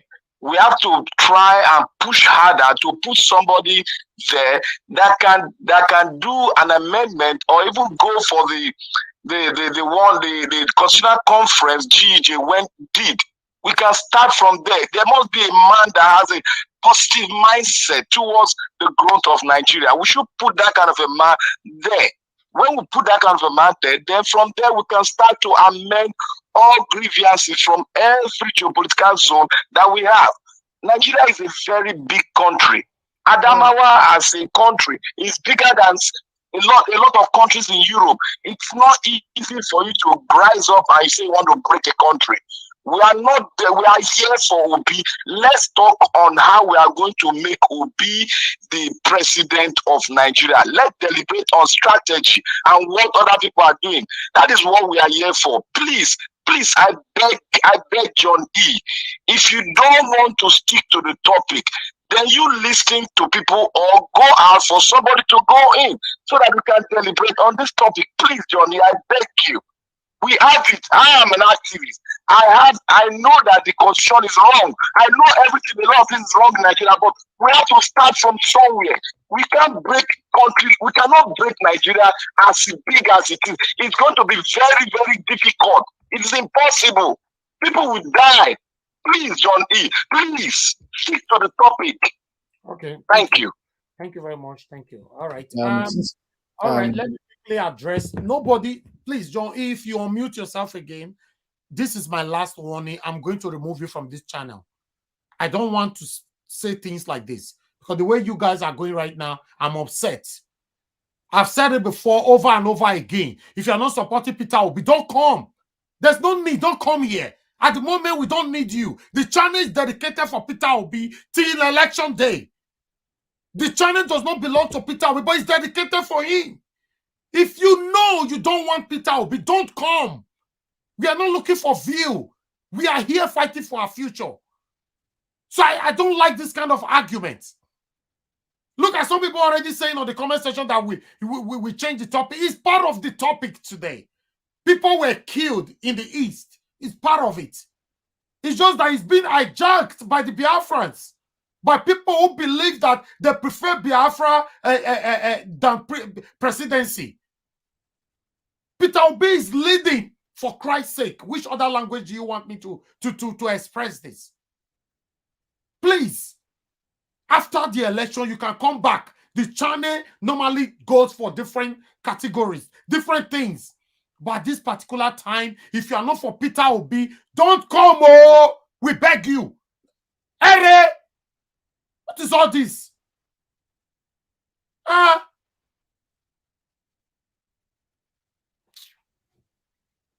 don't like this distraction all the time. And the bitter point of everything here is that, but my own Igbo brother is fighting Peter Obi. Why? Have you ever seen a dumb man come to this channel and be fighting Peter Obi? If you have one, please let me know.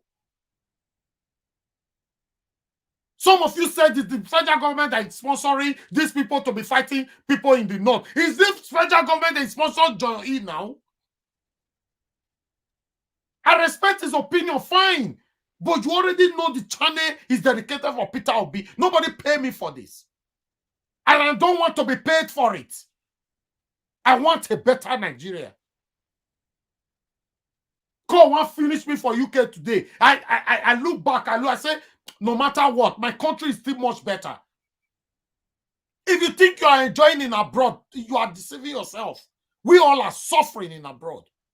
Don't allow your figure you have in your account to be deceiving you. I've said it over and over again. There's nothing like home. Home is home.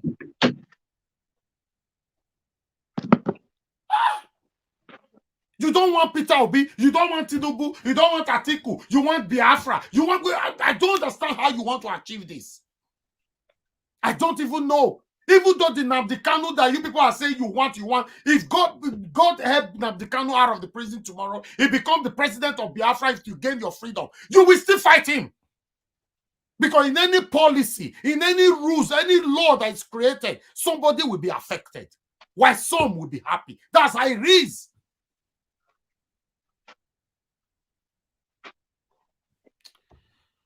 Let's talk about PVC, man. Thank you. Chairman, your party wants the president to go to the same zone that President Buhari is coming out from. A lot to discuss here, but we'll take our final story before we discuss. Following the announcement by the Independent National Electoral Commission that more than 900,000 permanent voter cards are yet to be collected in Lagos State alone, a video now making the rounds on social media showed a man removing more than a dozen PVCs that were dumped in a suckaway in the Okeafo local government area of Lagos State. Let's take a look at that video. Okeafo, Liberty, Odi, she demolish. Ọlọ́run wá ṣe àti rí ọ̀wọ́n tó fẹ́ kí bàbá wa Tinubu kó wọlé voters card tó ń ṣe òun eléyìí inú sọ́kàwé lọ́rọ̀ tọ́jú ẹ̀ sí ẹ wo bó ṣe pọ̀ òun náà kó jáde yìí o ó pọ̀ o ẹ wo ṣe ti bó ṣe ń kó jáde olóde nílé o olónílé o ó yá ṣẹ́ka wà ìsírìmì ẹ̀rí ìtọ́tọ́jú ẹ̀ sí ní ẹ̀ tó bá wá dọjọ́ ìbò àwa máa fẹ́ kí ni wọ́n máa lọ kó jáde ẹ wo sọ́kàwé ẹ̀ kò sí gbẹ̀ǹbẹ̀ wọ́n dẹ̀ lólé o ó yá ká dá papò ọ̀ ẹ wo lé aláàlẹ́ lé òkú afọ́ ibẹ̀ la wà yo ẹ wo ṣe kó jáde ẹ wo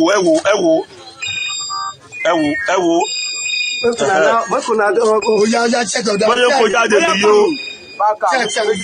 ó sì pọ̀ ń bẹ́ o ìkan tó ń ṣe nìyí o ọ̀wọ́n yíbò ni o. Check here.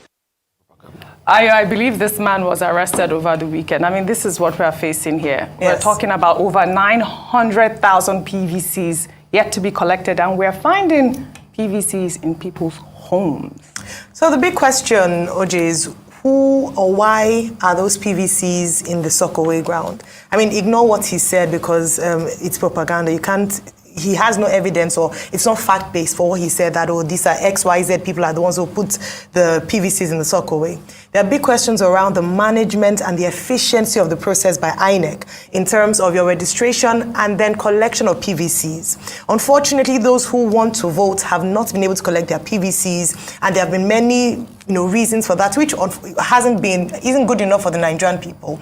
And then you wonder why people are throwing away their PVCs, or we are having PVCs being found in places like Sokowe.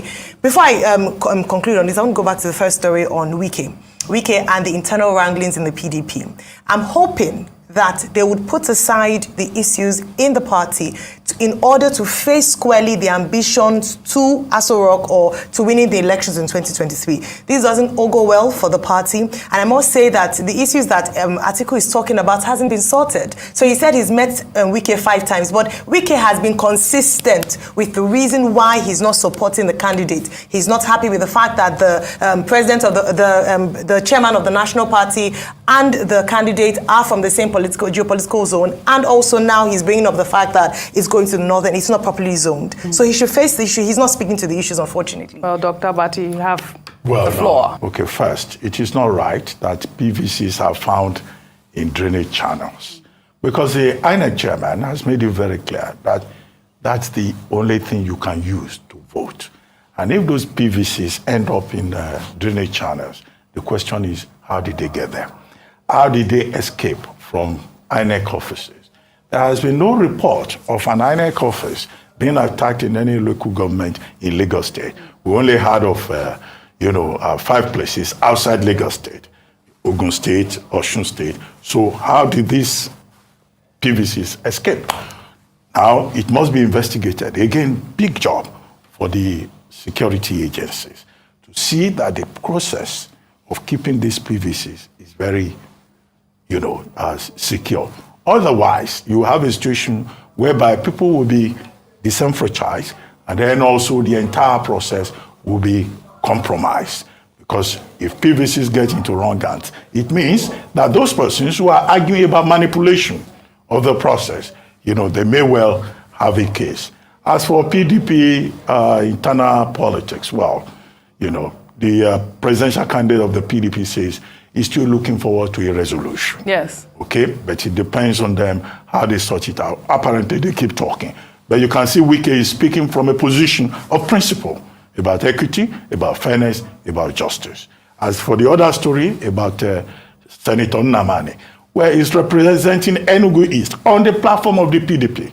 So what he's doing is anti-party activity. That's what I was asking. So the question to ask is, we may not be running a parliamentary government, but even in the presidential system that we run, is it morally correct? Is it a matter of principle for you to be in a party that you are representing and to be campaigning for another party? So there are issues there, both of principle and morality. All right.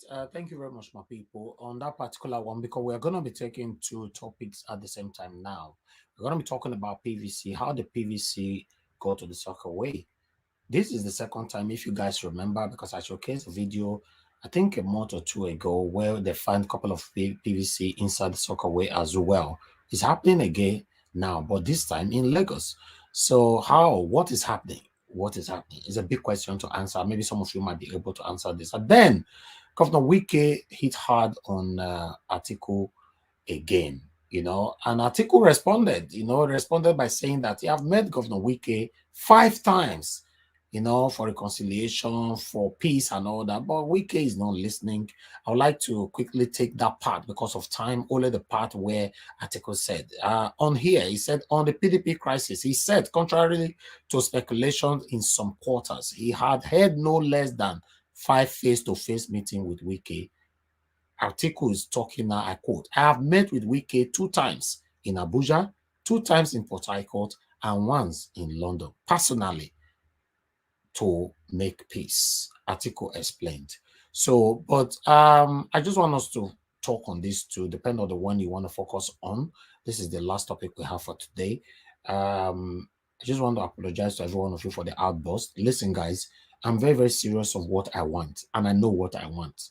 What I want is a better Nigeria, and there's no way we can get a better Nigeria from APC and PDP. That's 100%. And I can never, ever be convinced on that. There's no way we can. If you want to tell me about politics, I know politics very, very well. I was born inside. I know it. We can never get a better Nigeria. Even the Biafrans that are crying now here and there, you can't blame them. Nigeria is useless because of these satanic people that have been rolling us all this while. Nothing is working. Everybody wants to go. This is why I said everybody should just wait till February. If Peter Obi no win or the election was manipulated, watch what will happen, what Nigerians will do. Just watch. Because me, myself, I'm tired of this, to be honest. I'm tired. Nothing is working in Nigeria. I just spent 1 year there before returning to the UK. Nothing, absolutely nothing is working in Nigeria. Just imagine now, look, we are even fighting ourselves here. We are fighting ourselves. Let's talk on this. I'm going to start with Mr. Alex. Mr. Alex, please talk to us, the Midwest people. Yes, Mr. Nanjawas, thank you so much. We cannot blame the Biafrans now. We have to encourage them, talk to them peacefully, but I don't believe they are responsible for what is being alleged on them. No, this is not the character of the Biafran struggle. So I still stand with them in their struggle. It's their right to succeed. So if you want to address people who are angry, you don't come with anger. You pat their back and give them reasons why they should drop their guns, if really they have guns. So we should blame the wicked, as you said, satanic leaders who imported 6 million AK-47s into this nation 7 years ago. This present president said at one point that he was going to make this nation ungovernable. And he did it. These are the results of such comments. And in this nation, 300 girls were kidnapped. Up till now, we have a federal government who has intelligence to go kidnap a freedom fighter from Kenya, but yet they cannot bring those criminals to justice. That's the way side.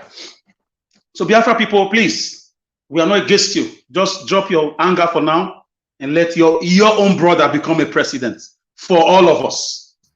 Please, exactly. I'm begging you. I'm using my voice to beg you. So let me move to Wike first of all. Yes, you may hate him.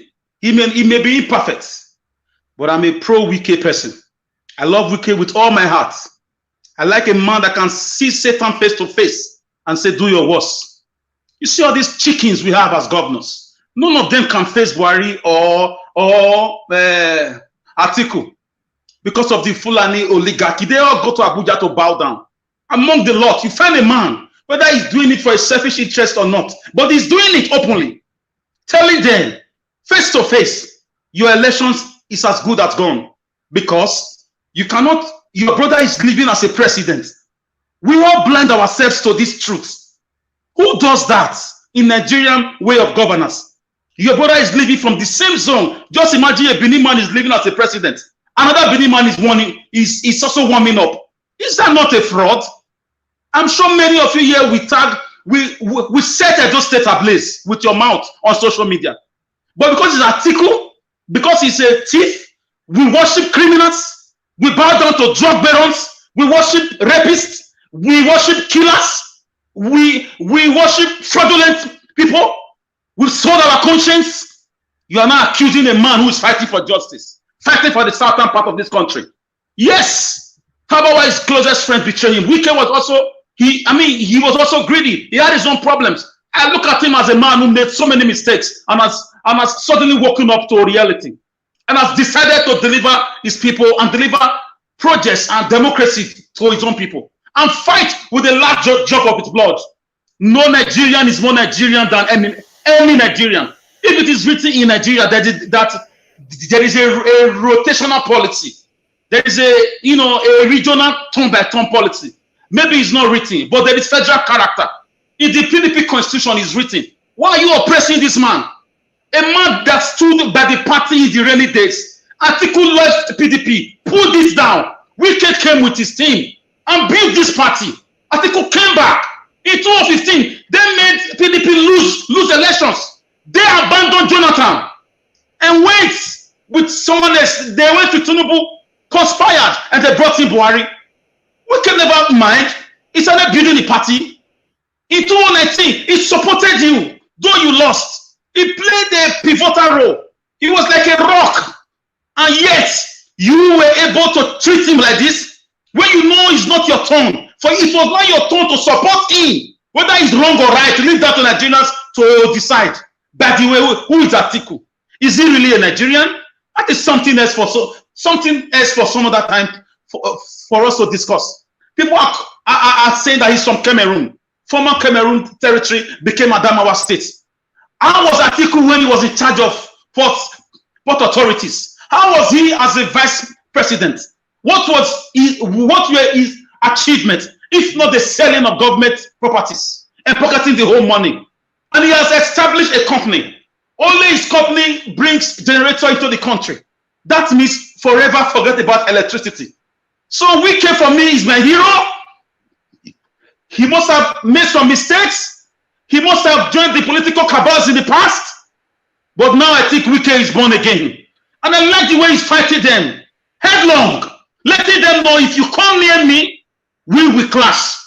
He said one time, it was one of because imagine Fulani man, looking at the death of Deborah, the kidnapping of the Chibok girls, looking at what is happening in Nigeria, that is being orchestrated by bad Fulani mentality or Islamic religion, bad side of it. But Wike knows their strategy. He told them, he said, if you touch anybody around me, you will see the fireworks. How many governors can talk like that? I have a governor in my state who is a chicken. When Buhari coughs, he runs away. When Atiku sneezes, he's already dying because he has sold his soul. Wike is fighting for his people. He's fighting for the South. So I'm very happy for Wike. If not Mr. Peter Obi, if Wike has a man, trust me, I don't know how to pretend. I'm a Wike. I would have voted for Wike. But now we have Obi. So I'm just telling you what is going on. This is the reality. How can your brother is a president? He's leaving. And you two want to come and be a president? Under a party that you destroyed a few years ago and left. And your own brother again is the national chairman. That's the second most powerful, seat in the political party after the presidency.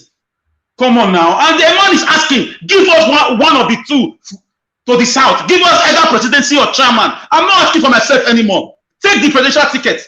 Some of you are saying Wike is crying because he lost the election. No, it's not true. Because he's not insisting on the presidential ticket anymore. He's saying, give us national chairmanship. Let somebody from the South come in. So for me, the guy is a hero. He's demonstrated that he studied law. So I'm not surprised the way he's delivering for his people. The projects he's doing. You may say he's not doing it with his money, but we have a government in Edo State that is allowing people to be killed without arrest. People are being slaughtered in their farmlands. We do not have farming activities anymore. We only have farmlands on TV now, where government organize poverty alleviation program, organize farming green revolution program, but they're not on ground. They're only on TV to deceive those in Abuja that they collected money from. We have a governor here who went to the federal government in Abuja against the agreement of the Southern Governors Forum. He went there to collect money for Ruga. He went there cap in hand like a beggar. We have a beggarly governor who does not know his rights, who does not know his powers. He's only active when he's trying to destroy people's houses in the name of recovering government land. So when I see somebody bold, doing the right thing, I'm very, very, very, very happy. As for the PVC scene in the soccer way, of course, that's the work of Bola Tinubu, of course. Because who will penetrate INEC office? Is it me? Is it you, Mr. Najawash? That's the work of Tinubu and his friends. You saw in the video, he was already telling everybody, in the UK, that they should win election by all means, steal the ballot box, destroy everything, do it in any way. Nobody, I quote his word. He said, nobody will give you power as a breakfast, serve you power on the platter as a breakfast. So that means go there and destroy. These are the works of Bola Tinubu. He doesn't want those in Lagos who are not from his own camp to vote. So thank you. I think I'll drop it there. Wow, thank you. Thank you, my brother Alex. Midwest people, please talk to us. Thank you, Mr. Najawash, and my fellow listener, panelists. The thing is that this PVC, as I said before, APC, PDP, all they want is power. Power, not with the reality on ground, they knew very well that the chances for them to do things the way they used to do the chances is very narrow. So all they want is through crook and hook. And I will appeal again to my Eastern brothers and sisters. No matter the group you are affiliated to, be conscious of your action. Because their hook goes to water and is coming out empty. But if you allow that hook to be going into water in the east and be catching fish, you have nobody to blame. This IPOB we mentioned before, they have chance to win governor election, local government election, create a powerful political party in the eastern part of Nigeria with their popularity at a point. They miss it. God is giving us another chance again. If we don't grab it, we have nobody to blame for it. For the APC and PDP, this is no longer a genuine election. For them is to fight. And some of the fight is already happening. Go and check the names of those PVC. You will see those are names they suspected. Young people, maybe particularly from South, like Edo, Southeast. These are the people PVC you see in the gutter. They are not going to get it again. They will tell you the machine is faulty, and that's all. All these are strategy. What is your killing doing for your people? You create a vacuum and open doors for the enemies to penetrate your house, and you are blaming others for it. No matter their strategy, they will go beyond this if we don't do the needful. To preach love instead of hate. Because the only true tribe in Nigeria is the poor and the wealthy people. The influential politicians. They meet somewhere, they laugh. Me and you as a common man is one tribe, and that is how they see us.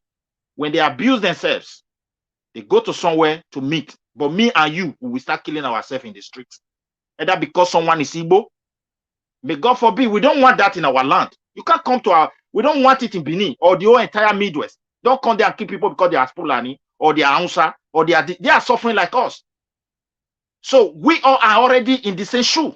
We must see ourselves as one and embrace love, not to dwell on the mistake of our past heroes, because the truth about what happened is not there. It's not there for us. They removed history. People sat down, they took it away. So there's nothing they will cook for us that will make us to love ourselves. So brothers and sisters, embrace this privilege that God has presented before you.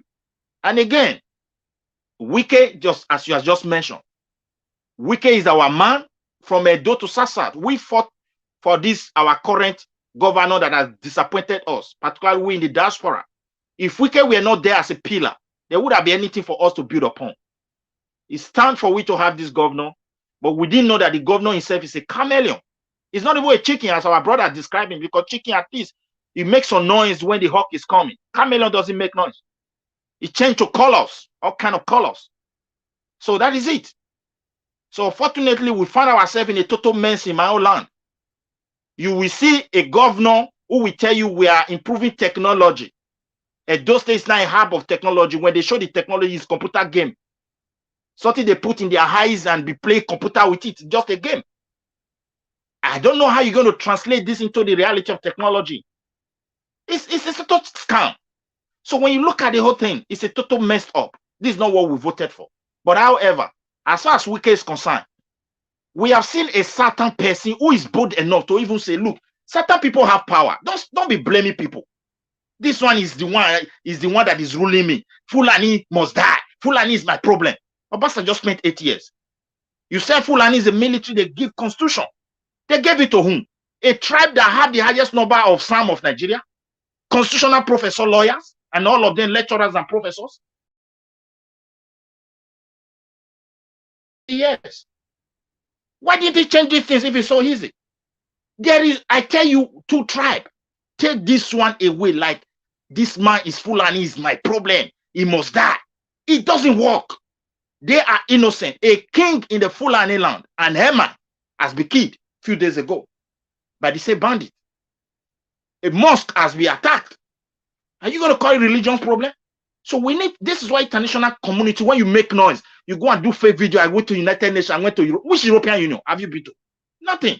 It's just a propaganda. So we need to speak to reality. This problem we are facing, if we don't handle it with love, innocent people are going to pay the price. May that not be our portion. Thank you, my brothers and listeners. I give the floor to another person. Thank you. Thank you very much, my brother. I appreciate you. Thank you so much for all your good contributions here today.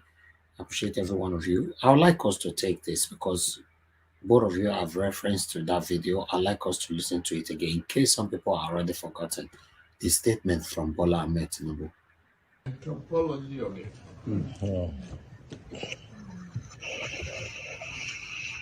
Where are we? Political power is not going to be served in a restaurant. It's not served in a la carte. It's what we are doing. It's being determined to do it. At all costs, fight for it, grab it, snatch it, and run with it. Snatch it, and run with it. Snatch it, and run with it. Yes, Jagaban. Jagaban. Yes.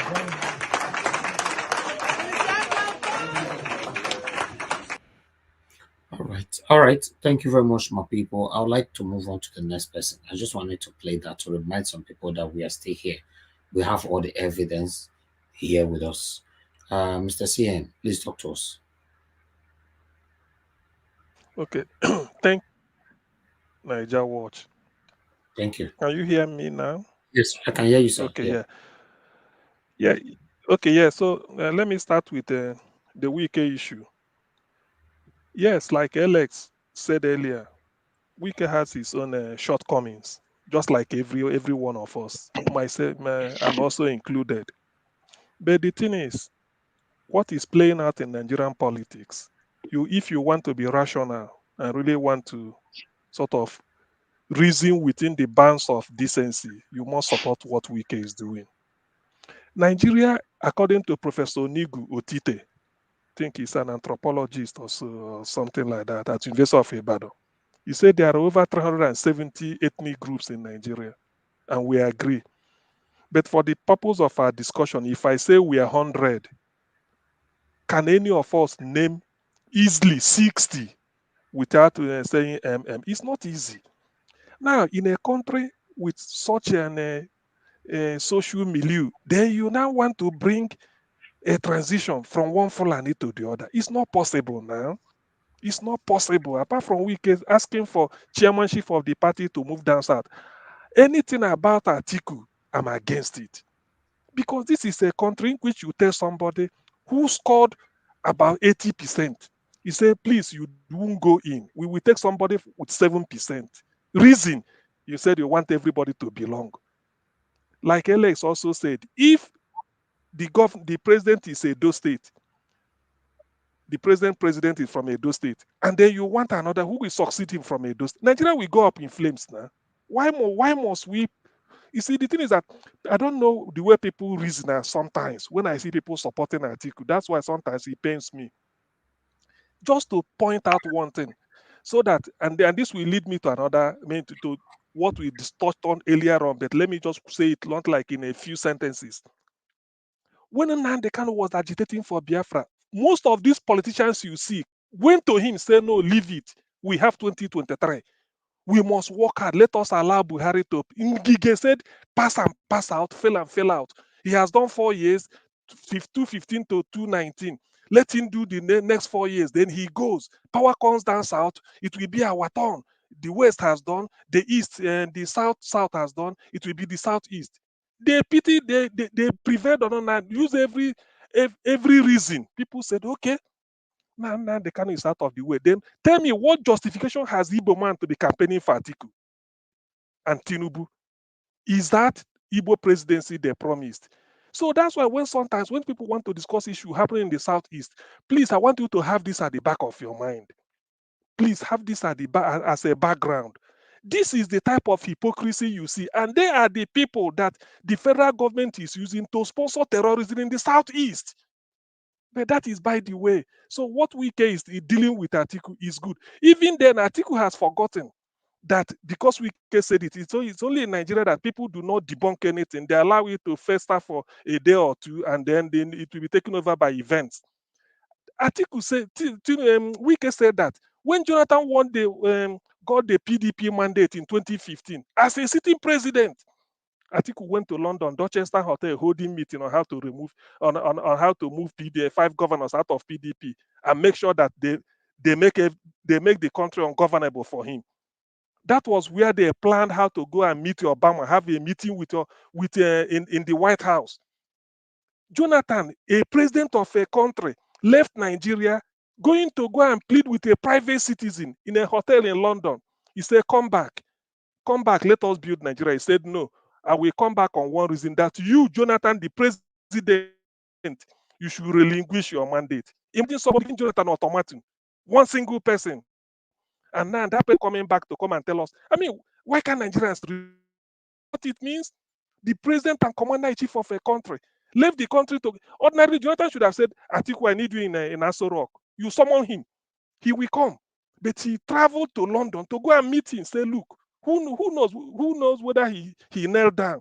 He said, please come back. That is how good Jonathan is. Atiku was on top, riding the president of a country of over 100 million people. You are giving him that I will come back only if you drop your mandate, that I will contest, not you. Can you imagine the nonsense? And yet we are here talking about maybe a Fulani, from one Fulani to the other. This is why sometimes when you see people saying that they don't want to belong to Nigeria, these are some of the things people reason and said no, they won't. But then, because of the situation, I always take my life principle from Amos Oz, an Israeli journalist. He said, when there's a conflict between what is right and what is right, both of them are right. He said something higher than right ought to prevail, and that is life itself. Because of the critical situation of Nigeria, that's why I'm praying that Peter Obi should go in and then give people hope, at least for the next 1 month. Because the moment Peter Obi is announced winner, people, it will add 10 years to people, even if you didn't eat, because we now know we've started. That's why I'm all out for Peter Obi. But that doesn't mean that when he gets in there, then it will be business as usual. No, there must be a total restructuring, devolution of power, whereby people develop at their own pace. That is the beginning. And then we address the fundamental issue of the country, whereby if we don't want to live together honorably, we go apart. Those that agree can go. Those that want to live, we leave.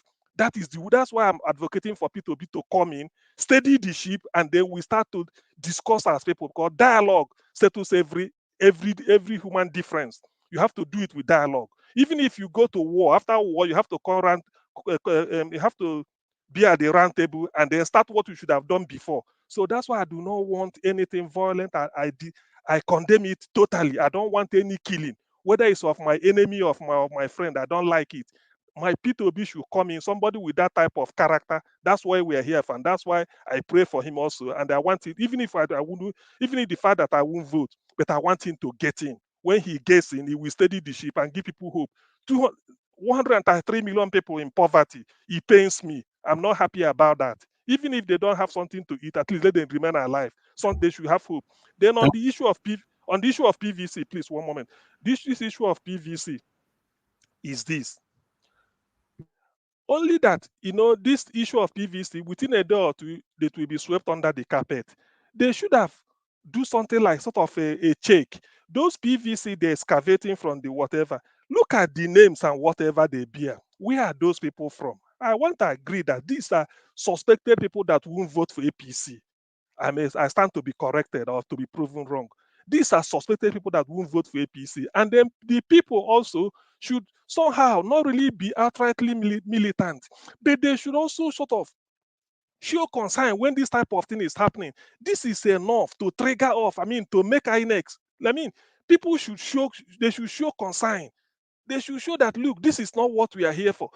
900,000 people, 900,000 PVC uncollected, and yet we are seeing some in the gutter. What really is happening? And they will tell you that they registered 80 million, but in the end, everything will be wasted. This is just advanced rigging. So I want every party, particularly the Labour Party, to look into this issue of PVC. I've once canvassed it here, that Labour Party should have a unit or a department that is solely focused on observing INEC with their microscope or periscope, observing INEC every day. Whatever they do, they put it through forensic check and see how it will affect you, because Labour Party, all these shenanigans going on is how to stop Labour Party from winning. There's no other thing about that. If APC is on the ascendancy, we won't be hearing all this, or PDP.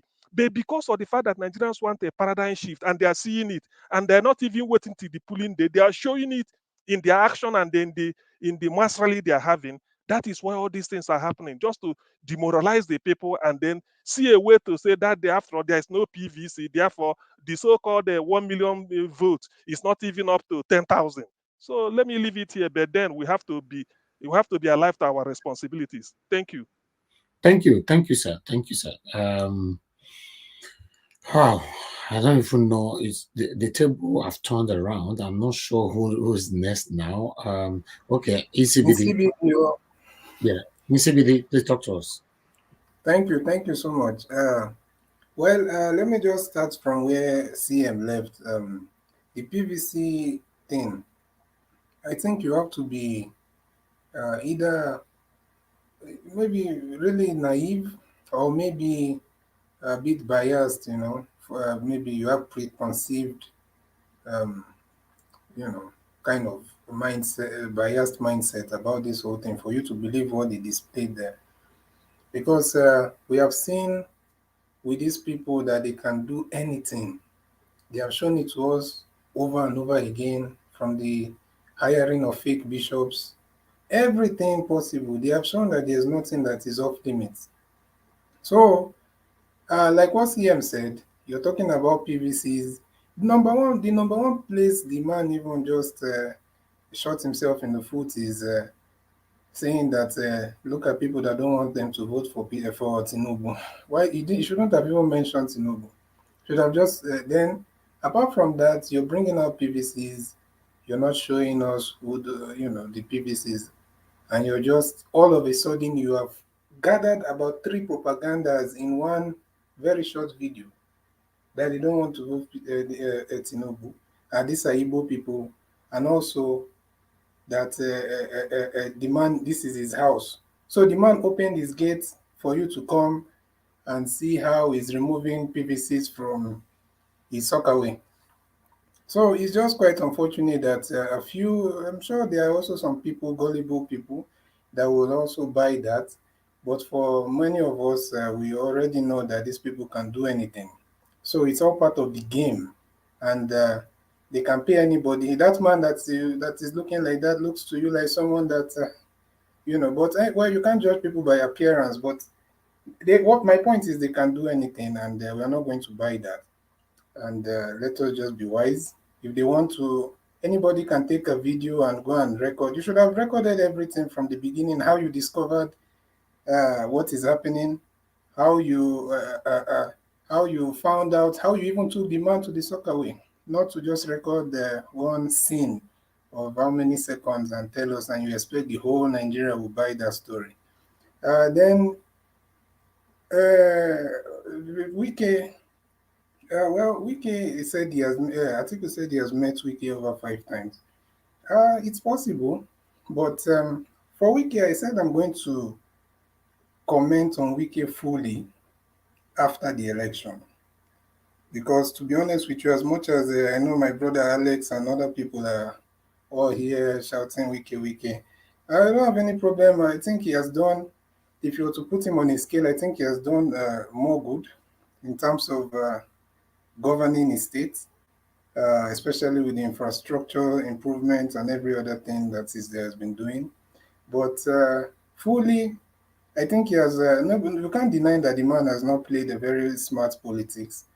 It's very obvious, because for you to even come out and run in the first place with Atiku on board, you should have made sure that you had your assurances.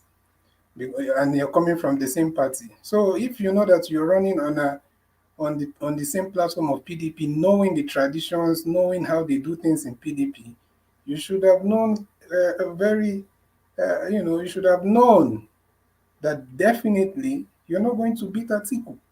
It's not a matter of I don't know, and you sacrifice a lot for that. You try to turn against some people. You try to sabotage, even the Peter Obi himself. You try to sabotage the whole thing he's doing at the beginning. So I will just reserve my comments about Wike fully till after the election, so that we will now see this whole thing, what it's all about. What was he even trying to do? If he will go back to these people, or if he will align with the ruling party. So let's wait for that. So I think I'll just stop there for now. Thank you. Thank you, Mr. ECBD. All right, we have another video we're going to be playing after this, though. I thought this is the last one, but let me move on to the next person now, which is, okay, Son of God. Son of God, are you there? Okay, Son of God, you are not available right now. Then I'll come back to you. It's John A. Then I move to John A. John A. Yeah, thank you again. You know, in terms of Wike, I guess everything is relative. You know, some people call him Mr. Projects. Some people are impressed by what he's doing in River State. I'm personally not impressed. It's his job. It's what he was hired to do. I think he's not doing enough. On a relative basis, I think, yes, he's done more projects than other states. And if you want to judge things on a relative basis, that's fine. But that's his job. He's not, you know, he was hired to be the governor of River State and to use the resources of River State to benefit the people. I'm not going to sit here and join the bandwagon of people jumping up and down because he's doing his job. Neither am I going to join the bandwagon of people celebrating Wike because he seems temporarily to be doing a good job for Peter Obi. Because I don't believe that. I believe in the grand scheme of things, Wike is there to do his own bidding. Wike is like most other people. They're looking for self-interest. They're looking to survive.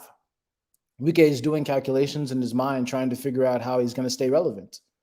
That if he wanted to come out and say he's behind Peter Obi, he could easily do it. If he wanted to come out and say he's behind Tinubu, he can easily do it. So I think he's playing politics with people's lives.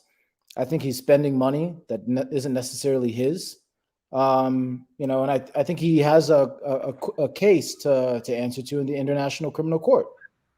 So that's something that's probably something. Don't you think, John E., don't you think he's also doing the job to compare with other governors? Like my own, for example. It's relative. Pardon? It's relative. It's relative, right? I mean, like I said, it's a relative thing. If you have to compare people that are not doing, it's like, you know, you're picking the lesser of two evils. Yes, Wike is doing a better job than other governors, but I'm not going to jump up and down and praise Wike because it's his job. Yeah, it's his job. Yeah, I support that. Yeah, that's his job. That's his job. Let's get into the culture. If we really want to change our destiny as a people, let's give credit where credit is due, and let's tell people that they're doing their job when they're not. When they're doing, I know he's doing the job, and we don't need to applaud them for that. The only reason why we sing more of his praises because it's better than so many governors, including my own governor from India. Yeah, sure. I mean, sure. But if you go to Port Harcourt today, if you go to Iguacha today, you'll realize that it's still a very crazy place. Still a very crazy place. Yeah, that's a lie, my brother. That's a lie. Sorry. Can you? That's a big lie. There's a lot of changes. Yes, my friends living for that. No, Alex, he's not saying there's no changes. He said some places, you know. Yeah, I'm not saying there's no changes. I'm saying definitely if you compare it prior to Wike, yes, all the thuggery, all of the people in the creeks that were doing whatever they were doing, yes, he's definitely got them down. But what I'm telling you, Port Harcourt is still nothing to write home about. That's what I'm trying to tell you. That's what I'm trying to tell you. And I'm saying that's a lie, sir. Sorry. Okay, so you're saying Port Harcourt is now like... Port Harcourt is on its way up. And let's appreciate that. Yes, and Wike could have easily pocketed this money, transferred them to the USA as they are doing, and move away too, like other governors. Alex, I 100% listen. I 100% respect you, Alex. I really appreciated what you said when it was your turn. I really like the way you approach people like me. I'm not trying to disrespect you in any way. All I'm trying to say is that people have standards. When you go to a city like Port Harcourt, Port Harcourt is still like, okay, bro. Like, let's not get into this. This is now. I don't want to waste my time talking about this. If you believe that Port Harcourt is now a paradise in Nigeria, that's what you want to believe. No big deal. All I'm saying, whether it's a paradise, whether it's not a paradise, that's his job. I'm not going to sit here and jump up and down because he's doing his job. Nor am I going to sit here and jump up and down because he's supporting. He appears to be working in favor of Peter Obi, because at the end of the day, like I said, Wike is a political animal. He's a political animal. That's what he's doing. He's trying to play politics. Has he come out and told you that he's supporting Peter Obi? He's talking from one side, then he's talking from the other side. And maybe tomorrow, if somebody else wins, you guys won't be jumping up and down. So I'm just going to leave it like that for Wike. If you like Wike, great. If you like Wike, great. But please help. Maybe if you like Wike so much, make sure he's ready for his court case at the International Criminal Court. I don't like Wike, sir. You are mistaken. I don't like Wike. Just a minute, sir, please. According to, let me quote the philosopher that you said what he just said. According to Aristotle, man is by nature a political animal. We're all politic. It's all about interest. And last we said, politics is who gets what, when and how. Wike could have gone away with all these monies like they are doing to us in our state. That's my point. I don't know you. I don't know him before. No, I don't like him as a person. I like him as a governor. That's whether he has a case with the European Court of Justice. It's not my business. But he's doing well. That's it. Okay, let me come in. What John A is saying, that yes, Wike is doing well, but it's his job, so he's not going to applaud him for that at all. You know why I support him on that? Because that style or his response is a mentality of those that live abroad.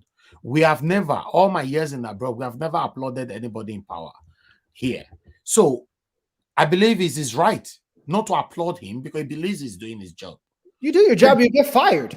It's either you do your job or you get fired. Can I debunk that, Mr. Najawa? Finish my time. I saw in the Congress of America, I saw in the European Union, they stood up for Zelensky of Ukraine as he's standing against Russia. They were applauding him for being a great leader. You applaud you don't. No. Wike fought against governors in America that any of the citizens are applauding. We don't have you applaud good things. You don't just complain rampantly. We are complaining in Edo State because there's nothing on ground. Not only Edo State, everything in Nigeria is not working. So if we have one person doing the job, fine. Based on how we grow up, we need to applaud this person. But in rare cases, we don't supposed to.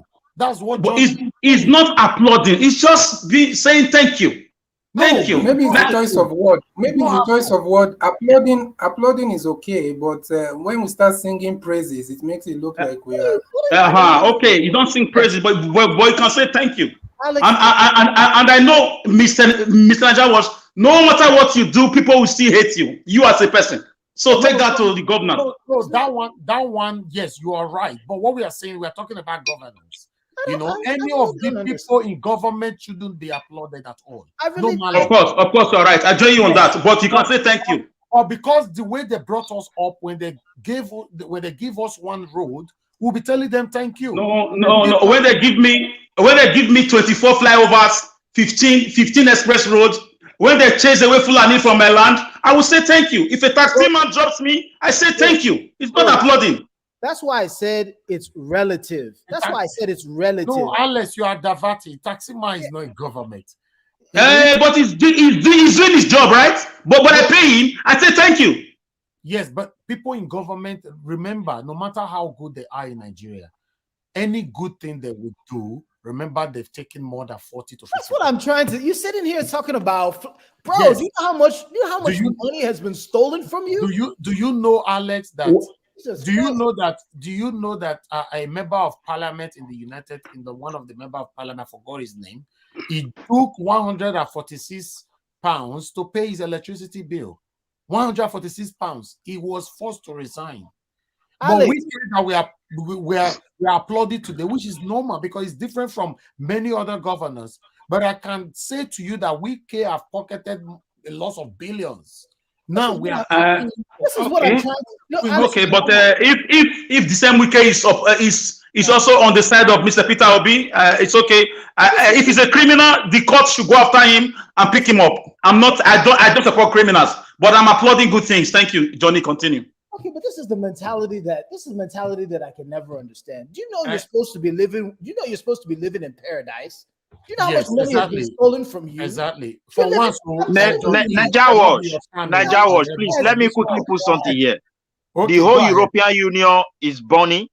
There is a money from Qatar, cash money given to European members of parliament. Yes, I'm aware. Now there's a serious investigation. Corruption is in everywhere. The problem is, but Midwest, please, this is my time. Let me just say something. This is my time. Okay. Thank you. Sorry. No problem. Sorry for the interruption. interruption. Sitting here talking about investigations in Europe. Have you been to? Do you know how Europeans live? You're supposed to be living like kings and queens. You guys are living like animals. They have stolen your wealth. I'm not living like animals, my brother. If you are living like animals, you are the one living like an animal. Stop using such comments. Sorry, I don't mean to use that language. Don't say that again, please. Oh, okay. Everything you are getting abroad come from this place you are calling a bush. I think you should just focus on the point he's trying to make, my brother. Let me just yes, Alice. Let me, John E. Please hold on, Alice. You are not getting it. You know, the word John E. just used. Animal. Oh, animal. You have taken it. That's fine. Hold on, Alice. What he's saying here, the reason why I'm supporting him on this, that's what this platform is all about. We can disagree in 1 minute, the next minute we are supporting each other. My brother, Alice, listen, you see the video I do today, you see my environment as a fine, right? Listen, like what Join just said, people back home supposed to be living in paradise. They give us a token and we say thank you. We shouldn't. Normally, we shouldn't. Like you normally say, Alex, that all of them should be put in jail. That's what they deserve. They should be in prison. All of them. All. Including the wicked that we are talking about today. All. If we have good investigative personnel. But we don't have this. So whatever they give to you, you think they are doing good for you. We can carry band and they are playing the band. If I may, more if we take break with one of the bands. Yes,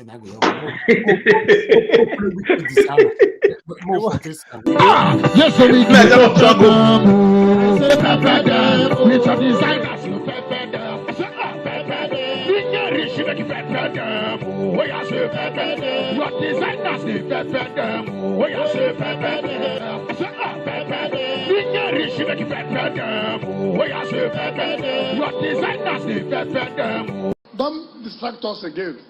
If you distract us again, I'll say more things. I gave question for this. They'll pour you hot water. Because agreement is question for this music. Naija Watch will be character, I swear. Naija Watch. I get, you know, when they play this, nobody they answer my question. That is the thing. Anytime when they play, now the Nash, I be designer on waiting. Now I don't get. So that each time they play, I go ask this question, no answer. As if they do that in small Nash like fella own. Now I be the designer on waiting. Now I don't understand. Please, somebody. Ancient of days. Naija Watch, you be characters.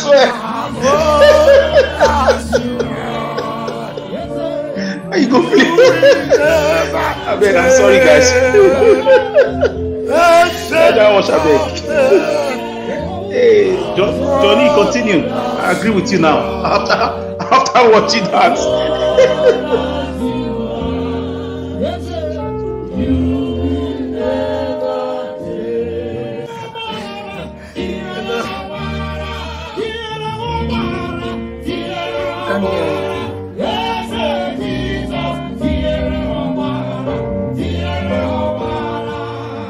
Me, I can't hear anybody. It's Johnny still talking. I'm waiting for this thing to start. I'm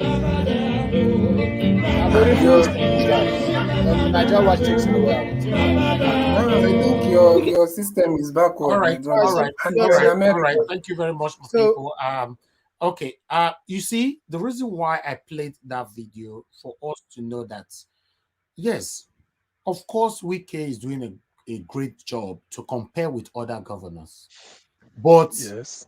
they don't deserve to be applauded. None of them. Me and CM, we live in UK. CM, when was the last time you applauded your local council? When? We don't do that here. What I want, To be honest, what you forgot, like that. What you forgot to say, John it's E, I'll not come back to you. £142. That okay.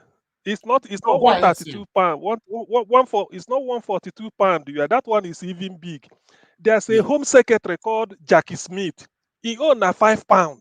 £5. Now he take resign. Home secretary. Just like Minister for Internal Affairs. £5 to go and check a woman and their lawyer, Jackie Smith. I think that was under Gordon Brown or something like that.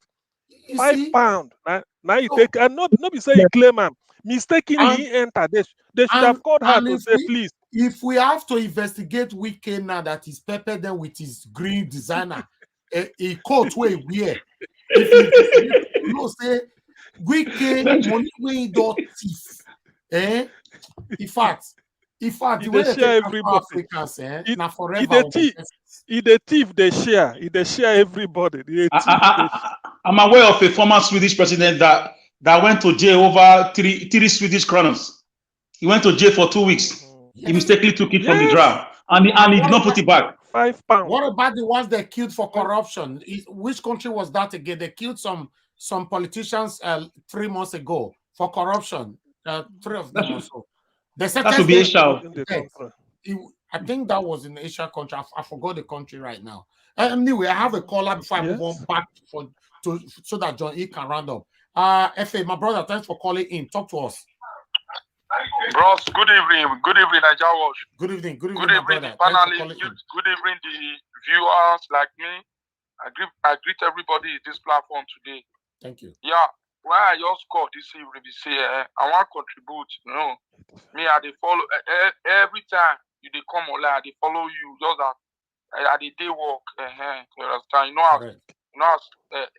know, as Europe, if you dey work with Oyibo, they don't they give you chance. So the matter be say, this issue of Wike, now me want start for. Not be say me, I know it Wike, I know it and a correct person, but I want to shock everybody in this platform today, this evening. Wike, because you see, when I see this project where you call the commission, now wait till if you want to campaign for election when PDP come for come up, Atiku come for come up. Now make so now that anger now come even money where Buhari bring for project. Now that anger now make come the bigger. I'm be saying this thing for long. Say I know say the guy they try, but it still get your interest about this thing. More not they look out for one side. Fine, the man they try. Normal level they try. But the money when they do all those projects, not be pocket, now state money. You understand? More you they stock high risk according to Nigeria Watch. You understand? So not be money, now state money. You know, even as state see a letter, not be power I take enter there. But sometimes I before when I did Nigeria, I was thinking before that governor just they enter there like they put themselves now states. More no they take this more no they take her wrong. Thank you. You understand? Thank you, my brother. So that I just call because of that one. The man they try, but not be money. Now because say the presidency don't reach the hand. Now they can. Now what if you want to take campaign? Now be that, bro. May God bless you, Mr. Elvis, and all the open and may God bless all of you. God bless Thank you, you, bro. Thank you so much. Thank you. Yes, but he's right. You know, it's the same thing John E was saying, and I supported him. You know, applauding them is not really necessary, to be honest, because they were assigned to do their duties. In most cases, they are not doing their duties. You know, whatever they give to us, we accept it because we don't have no choice. You can't investigate them. Even though you cry, nobody's going to ask them questions. Look at the poll that we keep today in the East. As we speak right now, the federal government have not addressed it. Even the governor of the state, they have not talked about it. So we live in a country that just looks like everybody's living their own life. Look what Kashi said in Ajah just a couple of days ago. Look what happened, breaking cars in the broad daylight, stealing from people and all that, in the state, the same state that Tinubu said he built. So my brothers and sisters, we need a change. John E, please, you have 1 minute, round up now, so we can move on to the next person. Yeah, okay. Thank you very much for the caller that came in. I think you really understand that, what is yours shouldn't be something that you should be, thanking people for. So I really appreciate that last caller. You have the right mentality. Away from Wike, because Wike is really a waste of my time. He has a criminal court to answer. The PVC is important, like I said, I even like obedience. Not that I'm for Peter Obi, but I like the mentality that I'm seeing here in you people that want a better country. Where we disagree is that I don't think you're going about it the right way. But let's talk about this PVC. 900,000 PVCs are missing, according to Ruben Abati, who take what he says with a grain of salt. Maybe you agree with Ruben Abati. Maybe the numbers are really 2 million. Maybe the numbers are 2.5 million. How they got 900,000, I want somebody to explain to me how they're doing their mathematics. But let's just agree that it's 900,000. What are you guys going to be doing about it? Do you have a plan? Because since I came here, started on Niger Watch long ago, I've been talking about there are things that you can say and then there are things that you can do. But the doing, I haven't really. The 900,000 PVCs, what's the plan? There's not going to be 900,000 people that have their PVC, or 2.5 million. They just said 900,000, but I really think it's like 3 million. So all of these people in the next 75 days, are they going to get their PVC? They're going to rig this election. I'm not telling you not to try and vote. If you're in the Southeast, anyway, you already know. But what's the plan for all of the criminality? You showed Tinubu saying that he's going to snatch, grab, and this. What is that going to take Tinubu to court? He's just going to say it's a metaphor. You didn't send him to jail when he lied about his age. You didn't send him to jail when he lied about his education. You didn't send him to jail when he lied about everything liable. Now you're going to send him to jail for snatch, grab, and whatever. He's just going to say it's a metaphor. So what's going to happen with the 900,000 PV? What's the plan on ground? Like Omaye called in and said, what's the plan? What is your plan? Because all I'm saying is that while people are saying that Biafrans should pipe low, nobody has a plan for rigging the election. When they finally rig the election, people will be looking at us saying we're mumu, that we're still in the country. So what's your plan for the millions and millions of PVCs that you don't have? Please tell me. Anyway, with Wike.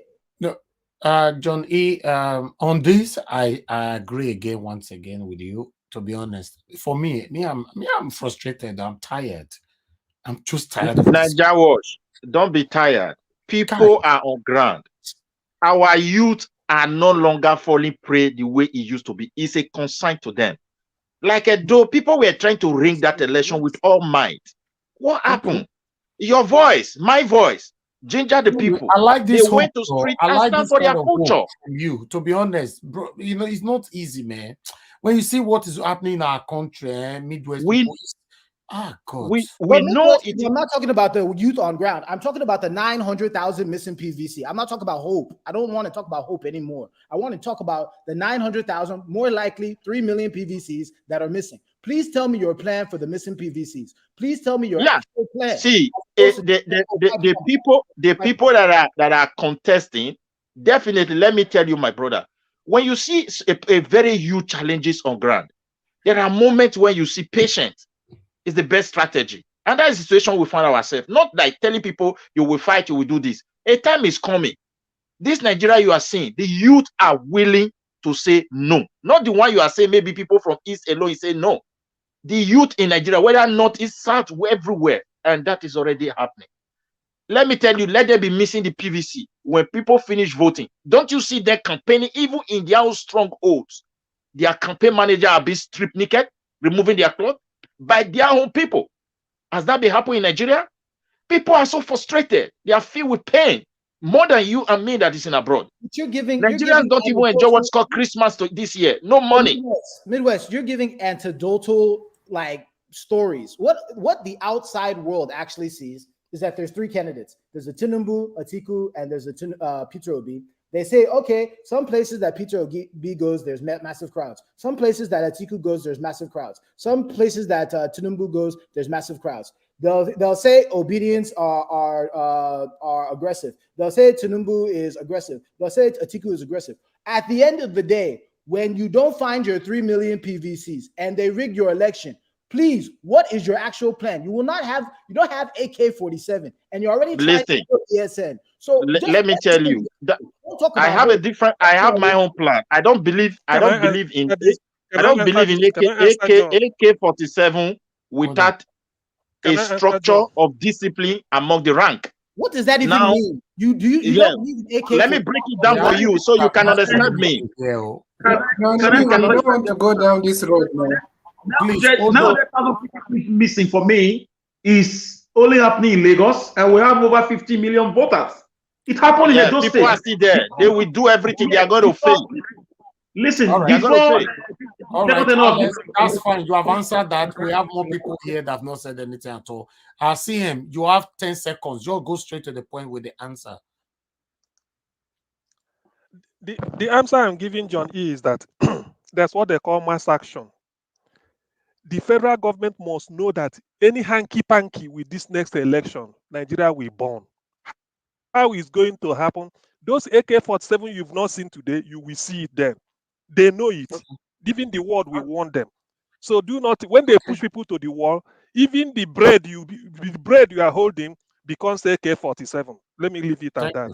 Have you seen Iran? Iran, that millions of people are coming out and protesting. Have they now removed their governments in Iran? Thank you. Let's talk about reality. Mr. John E, we'll come back to you. It's not Iran, it's Iran. John E, Iran, not Iran.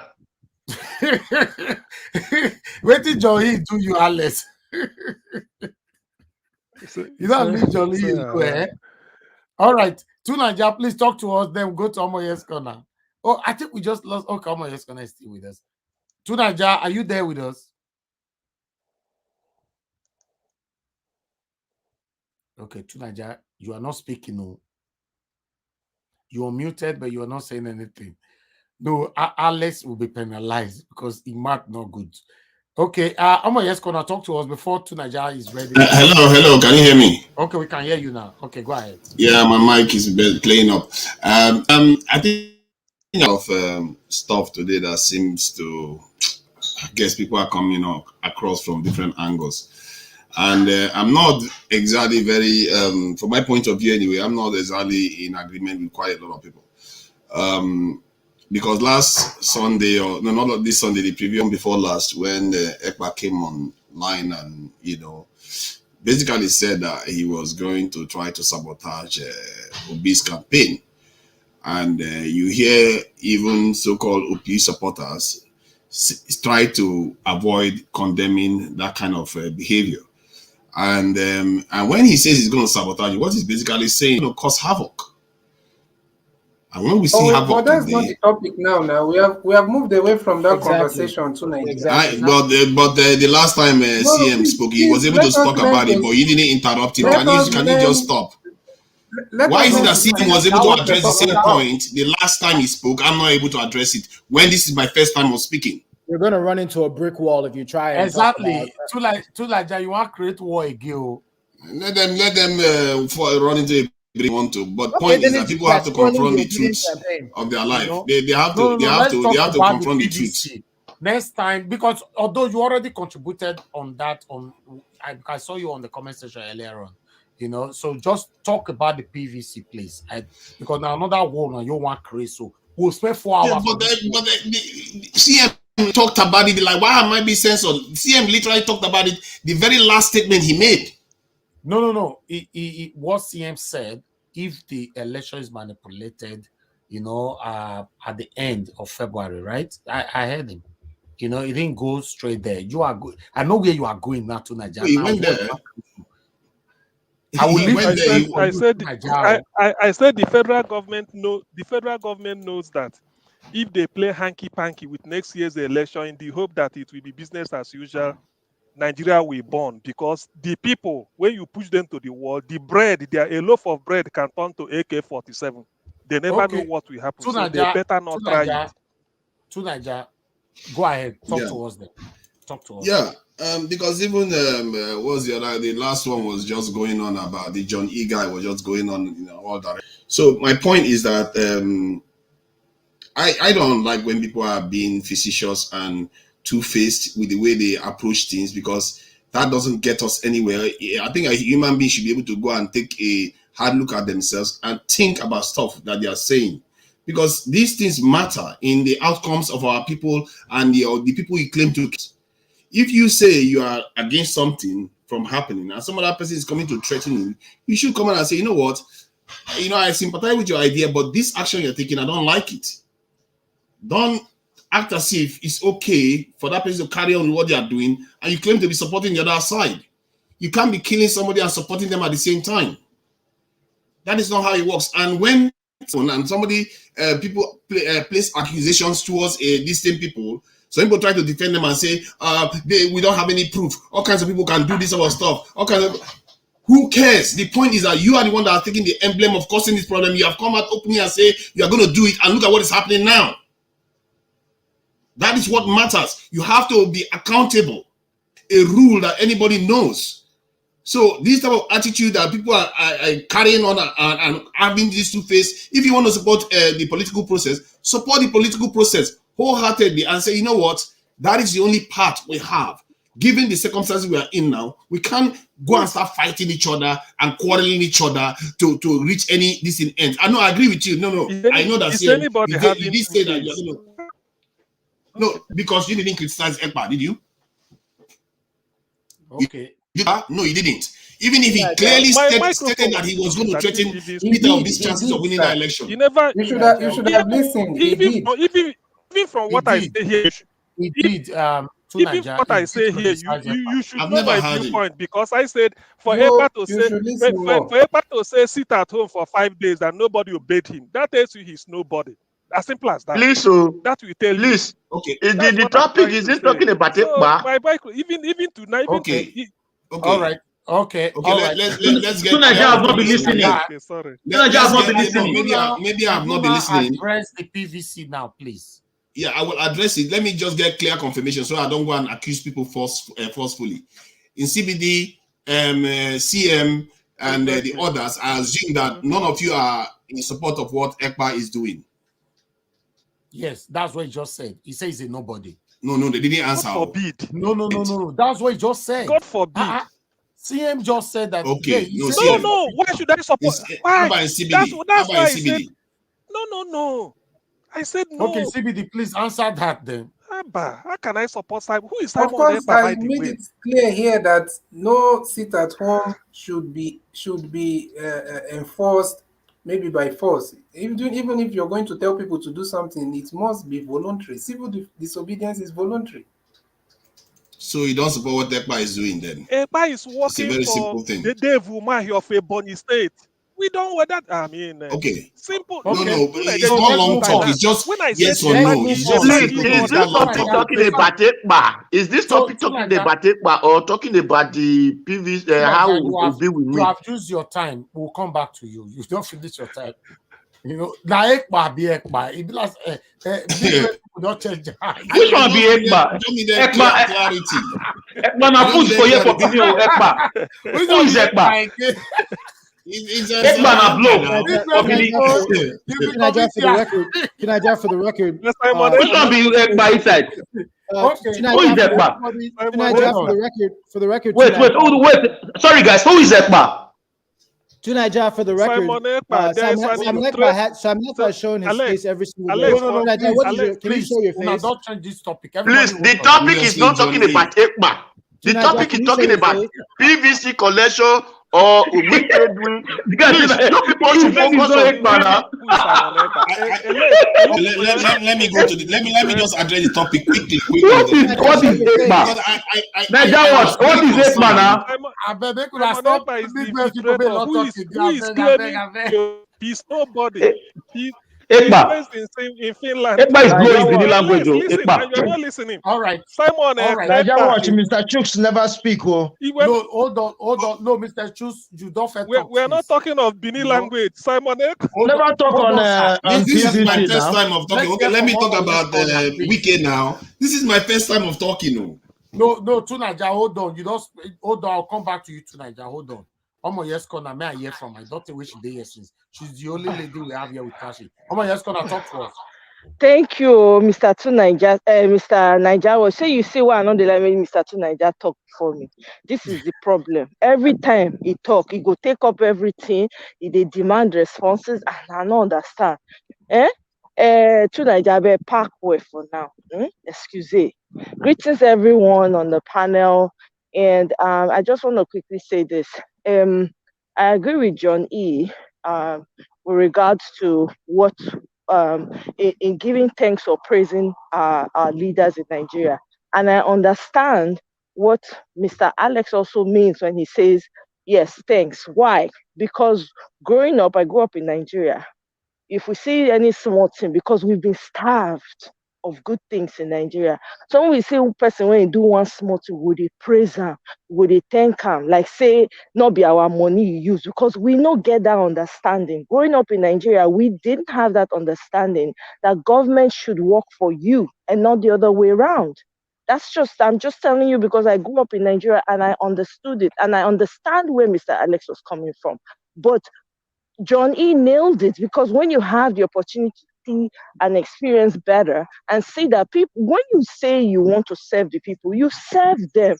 And we are serving them with the resources that has been made available to you, not to pocket it, but to make life better for everybody, But we haven't had that pleasure of having those types of leaders in Nigeria, which is unfortunate, And with regards to what's his name? With regards to the PVC and all of that, I agree with the question that Johnny asked, because I'm all about that, because we need to know that 900,000 PVC, what are we going to do about it? Do you understand that they found in the gutter?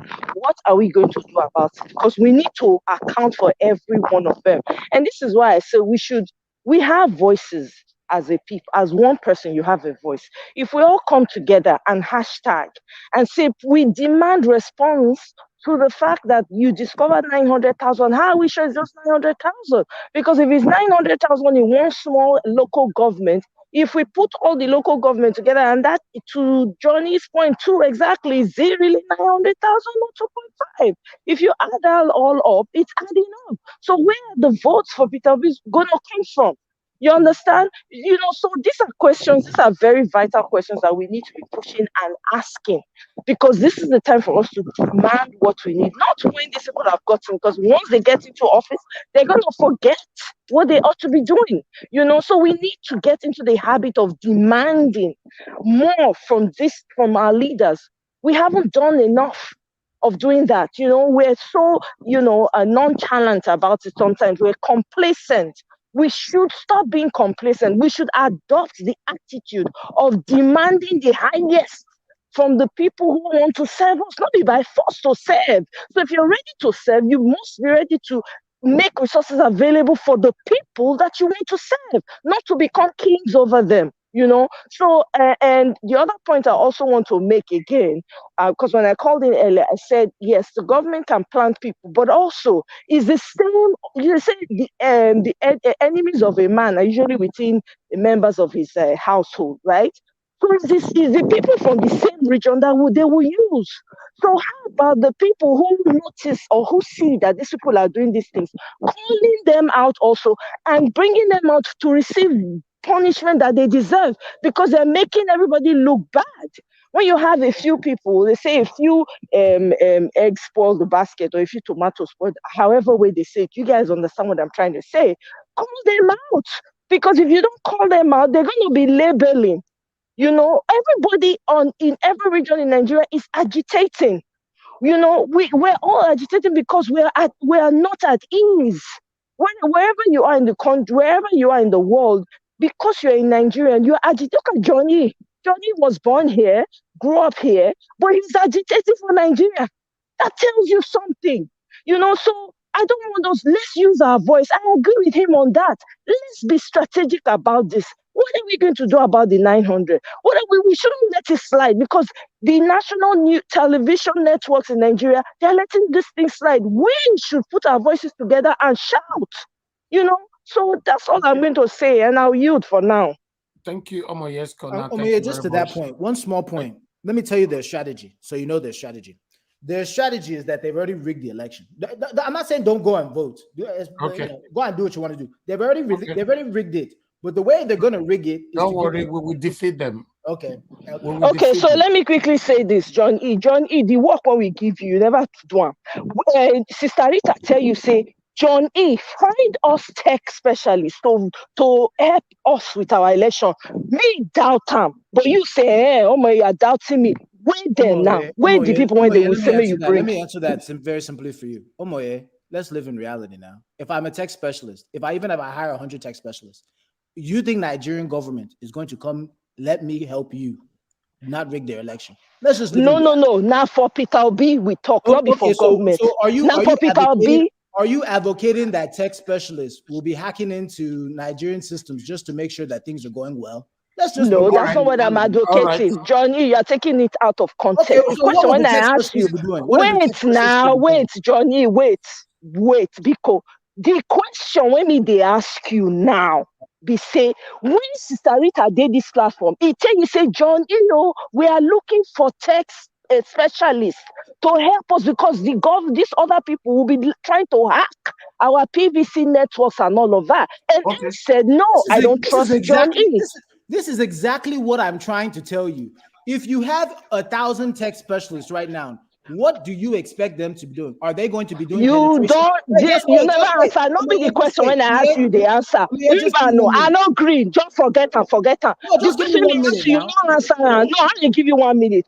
Mr. Tuneja, take back. Mr. Tuneja, take back your time. If you have 1,000 tech running away from it, you're the one running away from. You're dancing around it. Thank you. Straight question. That's all. You said I was the one I was doubting that you're going to even suggest it, but you said no. I beg, leave that thing. Who would they be working for? Leave her now. She no agree answer. Leave her. Leave her like that. Hold on, please. Hold on. Mr. Nana, that was not my turn. Good evening. No, Chooks. We have Peter. No, brother, nice. Not my turn, please. Brother, no, you never reach your turn, brother. Now you're the coming now. Hold on. All right. Mr. Chooks, please talk to us. Yeah, thank you once again. This is what we usually say here, that this election is between Peter Obi and INEC. And we'll be saying it, rigging election comes in different ways. Some do it with buying of voters.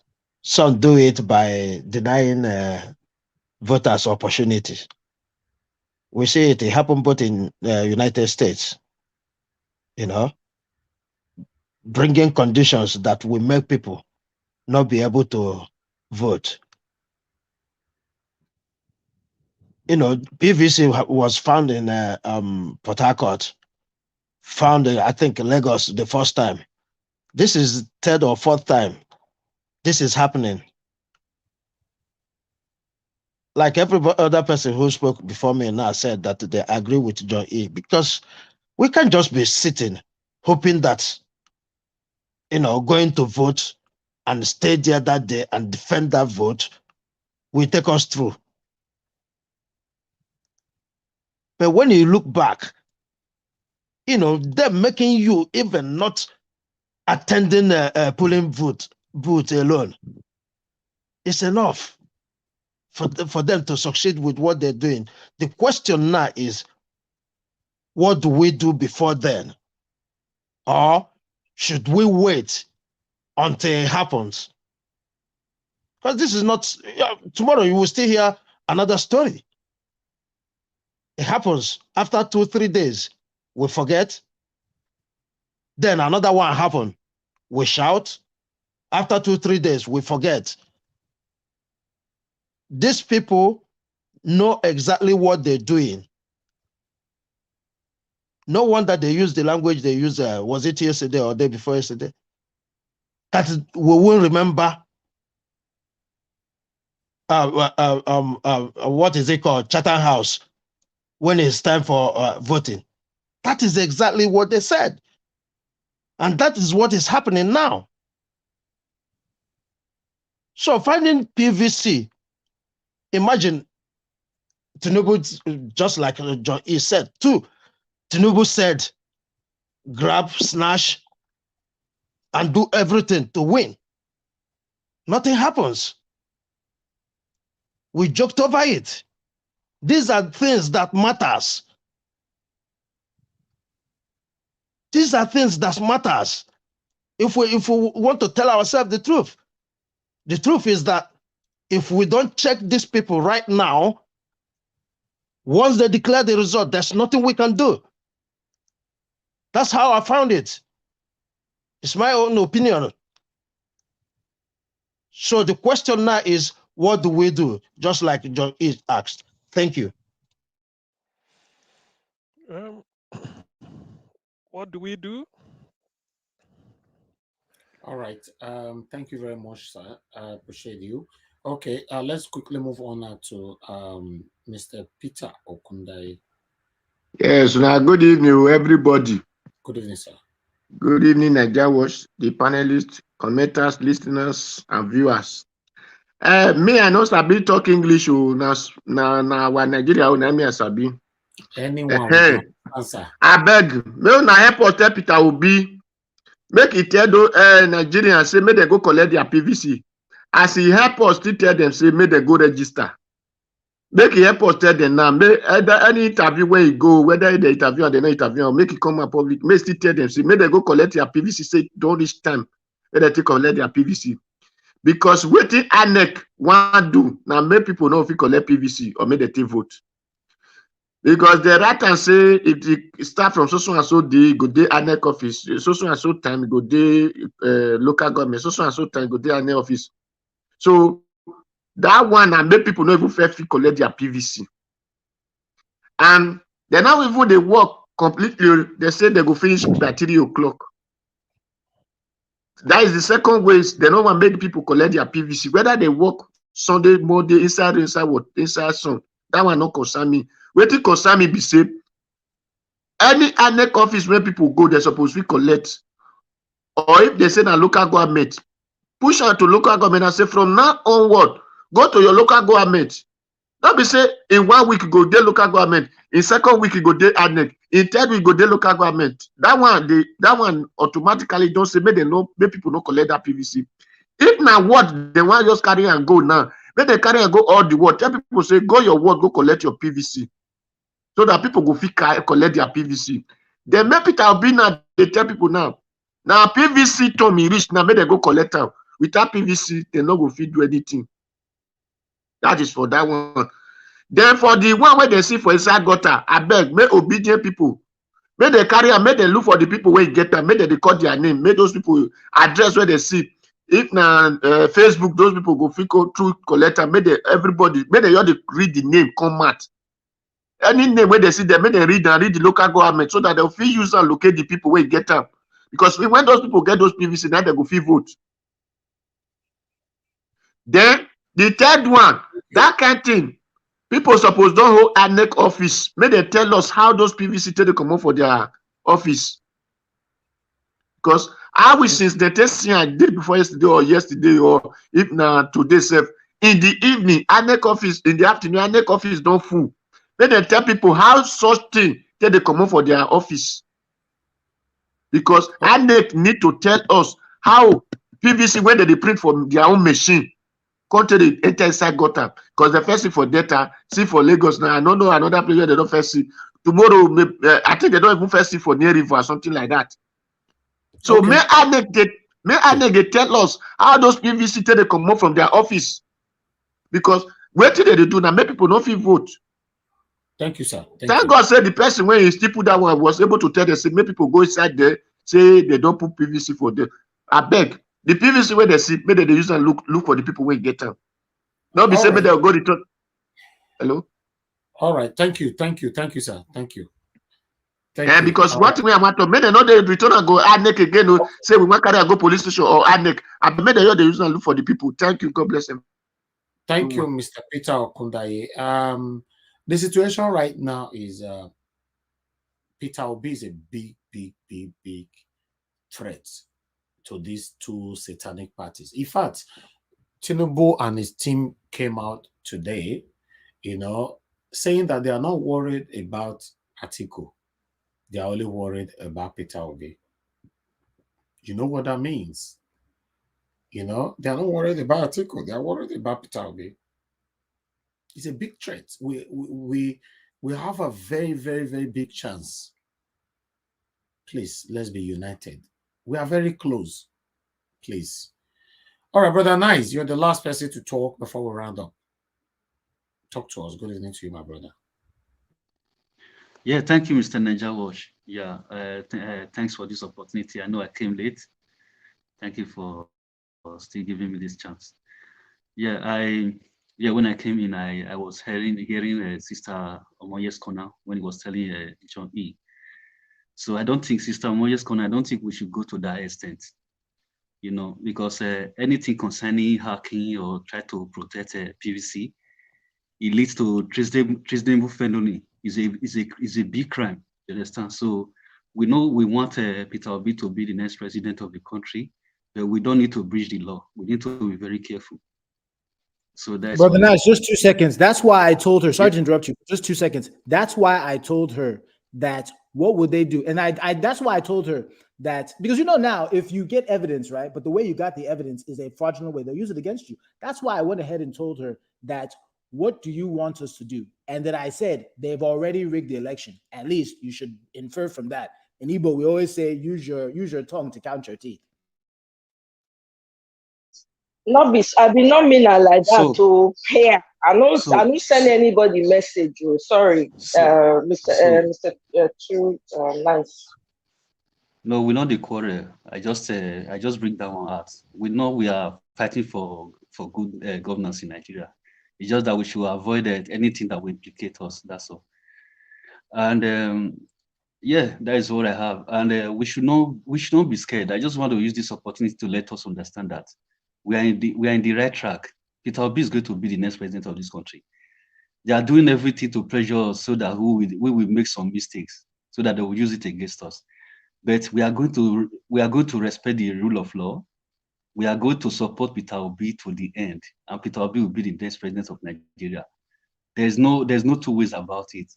So let us be obedient to the end. Everybody will go to the Aso Rock and celebrate. Thank you so very much. Thank you, my brother. And I want to quickly go to the comment section. Anthony Ola, thank you very much for the super chat. I be surprised because I be say today now nobody will buy me water, Apart from I don't know what is happening here. We're not there for 5 hours. Mr. Niger Wash. Yes, my please. brother. Yeah, I was telling you to send. Do you have a Paylib? Do you use it? Paylib, no. Paper. It's only paper. Paylib. I thought you okay. But no, did your phone number, did it attach to your account? No. Nigeria account, you mean? Yeah, if your phone number is attached to your account, so someone can send it with your phone number. Directly. No. Okay. No, right. But yes, I'll be trying to miss it. I'll be trying to miss to send them. Give them Nigeria Watch account number now. It's not working. I said I was in course since this morning. I don't know what is happening. Nigeria, they cannot find Nigeria in computer in this country. Okay. No. Oh, they can't find Nigeria in computer, not the. They cannot find Nigeria. Yes. All right. Even the Zenith Bank said they cannot find it. And on our network, you try again tomorrow. Thank you very much, my brother, for your effort. I really do appreciate you. Trust me. Amazing Grace USA, God will bless you. Because me no can understand. But now Joey tell them they not give me super chat. I don't know. Joey, no, Joey, not my guy. Enough to that one. Thank you very much, my people. Okay, let me quickly ask Anthony Ola. You said what do you call that person name again? Simon Ogba. Abi Ogba. You said he talk about Nigeria.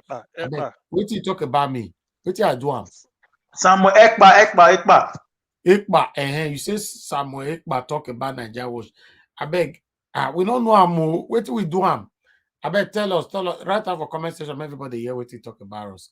Thank you very much. I appreciate you for the super chat. Thank you. This one go reach us say enter transport by or by fuel. They say fuel, not still the fuel scarce. Aye. The fuel is scarce, so CM is scarce reach UK. Which one? Oh, CM, as I mean. They say fuel scarce for Nigeria. I wonder whether it's scarce reach UK. No, fuel there only increase. The price not high. You know, fuel no scarce. No, everything yes, you get for this UK. The thing is this. I know sometimes when we come here on Niger Watch, then emotions and this thing will be high. But let us not pick any discouragement. Obi is the next president. That even the heavens can bear witness. Why as a person, why I support Obi 1,000,000%. It's not for anything because Nigeria have never seen a candidate as clean as he is. He said our issue, our problem in Nigeria is corruption, stealing public money.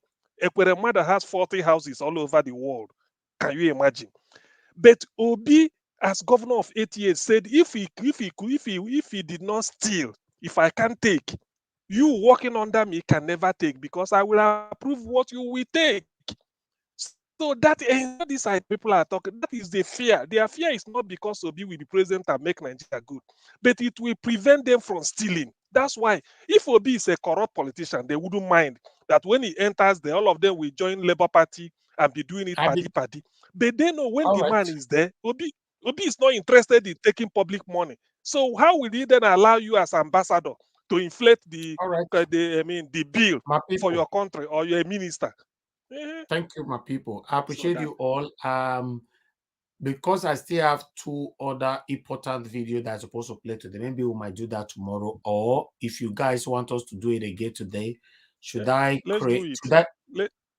Let's do it now. Yeah, continue, Najawash. No. What I mean, no, I can't continue. This one's already 5 hours. Should I create another one? We join that one now. Okay. Yeah, we do that. Yes. Yeah. Yes. Okay. All right. Yes. Just hold on. You guys be talking. Let me create it so that I'll move everybody. We'll just go there straight away. Okay. Better because it's 5 hours. Okay. Let me just be doing that. Somebody. So like I'm saying, Alex, take over the screen, please. So like I'm saying, Alex, I'm talking. Okay, CN, go on. CN, I give you 2 minutes.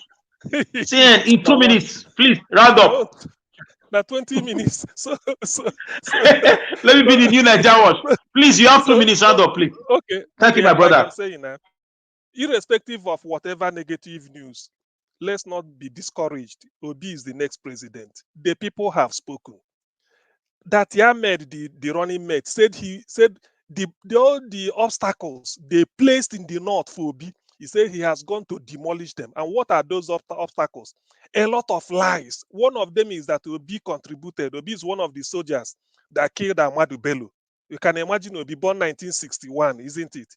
Should kill Ahmadu Bello 1966. So these are some of the lies they went to the north to plant ahead of Obi so that you wouldn't vote for him. But Adati Ahmed has gone to tell them that, look, it's a different thing. And as a result, Dati Ahmed said the North are waiting to receive Obi. The youths, they want to see him. Let him come and talk to them. That they've now seen that their people, because there's nobody that has a cult followership in the North since independence. After Ahmadu Bello is Buhari, no other person. And Buhari failed them because look at insurgency, look at terrorism, hunger everywhere. So they've now seen that even the person they felt is a saint has disappointed them. Then Dati Ahmed is telling Obi, telling them that this is the man, because he says something. He said, if an Igbo man tells you that there is business there, follow the man. Because Obi has seen the business in the fertile land in the north. He told what to do. So Dati Ahmed said, look, Igbos has an eye to see business. Thank you, my brother. Follow me. Try to round up in 30 seconds. Thank you. All right. So that's what I'm saying. Well, the whole thing is that we should not be discouraged, no matter the negative news. Let's not pick discouragement. Obi is the next target. Obi is going there. Thank you. I share the same ideology with you. Me, I know the whole nation is already shaking All these guys already know the truth. Their usual business as usual politics is nowhere to be found, because electronic transmission of election result is going to, tell on them. This is why Tinubu is crying that they don't know why they are using beavers. They are waiting for Senate, House of Rep to come and pass a law so that they will amend it again. Nobody is listening to them. Speaker of Rep House is saying same thing, and the federal government is saying we can't do that. We can't go back on that. And the international community knows that if problems happen in Nigeria, where are you going to keep 220 million people? It's going to be another crisis. So they are mounting pressure on the federal government to ensure a free and fair elections. So with that, I call on. Exactly. I mean, is anybody? Is it Tomoye's corner that tried to say something before? I was hearing a voice before. Hello. Okay. I thought somebody was saying something. No, nobody said anything. I was listening to you. Okay. Oh, it was. Okay, Tunaja, continue. Okay. I give you 2 minutes. Okay, it was Niger Watch. Okay. Before Niger Watch comes in. All right. I feel like Wike has done relatively well in the environment that is operating under. I think what John E said was a little bit not how do I put it, not very kind, because when you are operating in a hostile environment and you are able to deliver, I think sometimes you might actually be considered to be a greater achiever than somebody that is operating in a less hostile environment. So that's why, from that point of view, I would say, okay, yeah, Wike has done relatively well compared to around him. And not only that, he also calls for higher standards himself. He says that all the time, that people need to be held accountable. They need to make sure they do their job well. Those are the things that we want. It's not because we are saying this is the best outcome we want. We are saying that this is a building, this is where you build from. Even he himself is saying you need to build on what he has done. And so from that point of view, I think he wasn't being very generous. In terms of Atiku, that one is a mystery. The uniter of all uniters. That's how to unite anything. I don't understand that guy. Just one thing, you met somebody 5 times and you didn't make one move on any you didn't make one move at all. That's how can you meet somebody 5 times? You didn't just say, you know what, let me sack the houseboy of IU or the chairman just to show that something is happening. No, he didn't even sack the houseboy of IU. He still left everything in place. Nothing changed. What? I don't understand. What is it it's all about? When you meet somebody, you move, the other side moves. Not when you stay in the same place and you say you met somebody 5 times. What does that mean? It means nothing. And sometimes the way he talks, for somebody that has been in politics for such a long time, he comes across as almost childlike, and sometimes he seems very cute. The way he talks about, the way that guy talks about, it's so strange. His way of thinking is so strange. How can you just say you beat somebody 5 times? Can I interject really quickly? Right. I'm sorry. What do you? Please, okay. Hold on. Okay. The interjection should be in the other show.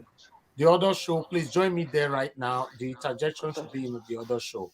But before then, let me just a new link. Well, no, not this link. The link to join is also on the comment section. Just let me click on it and join me here. Let's move on. Thank you very much. Just click on it. Let's quickly appreciate Susan Igodaro for the super chats. Thank you so much. Yes, wonderful. Thank you very much. I'm learning from you. Thank you. No, we'll be together now. Susan Igodaro, thank you very much for the super chat. Please, everybody, join us now. Join us now on the other one. We are already live there. Join us now. God bless every one of you. And God bless the Federal Republic of Nigeria. I'll say bye right now. Join me on the other one.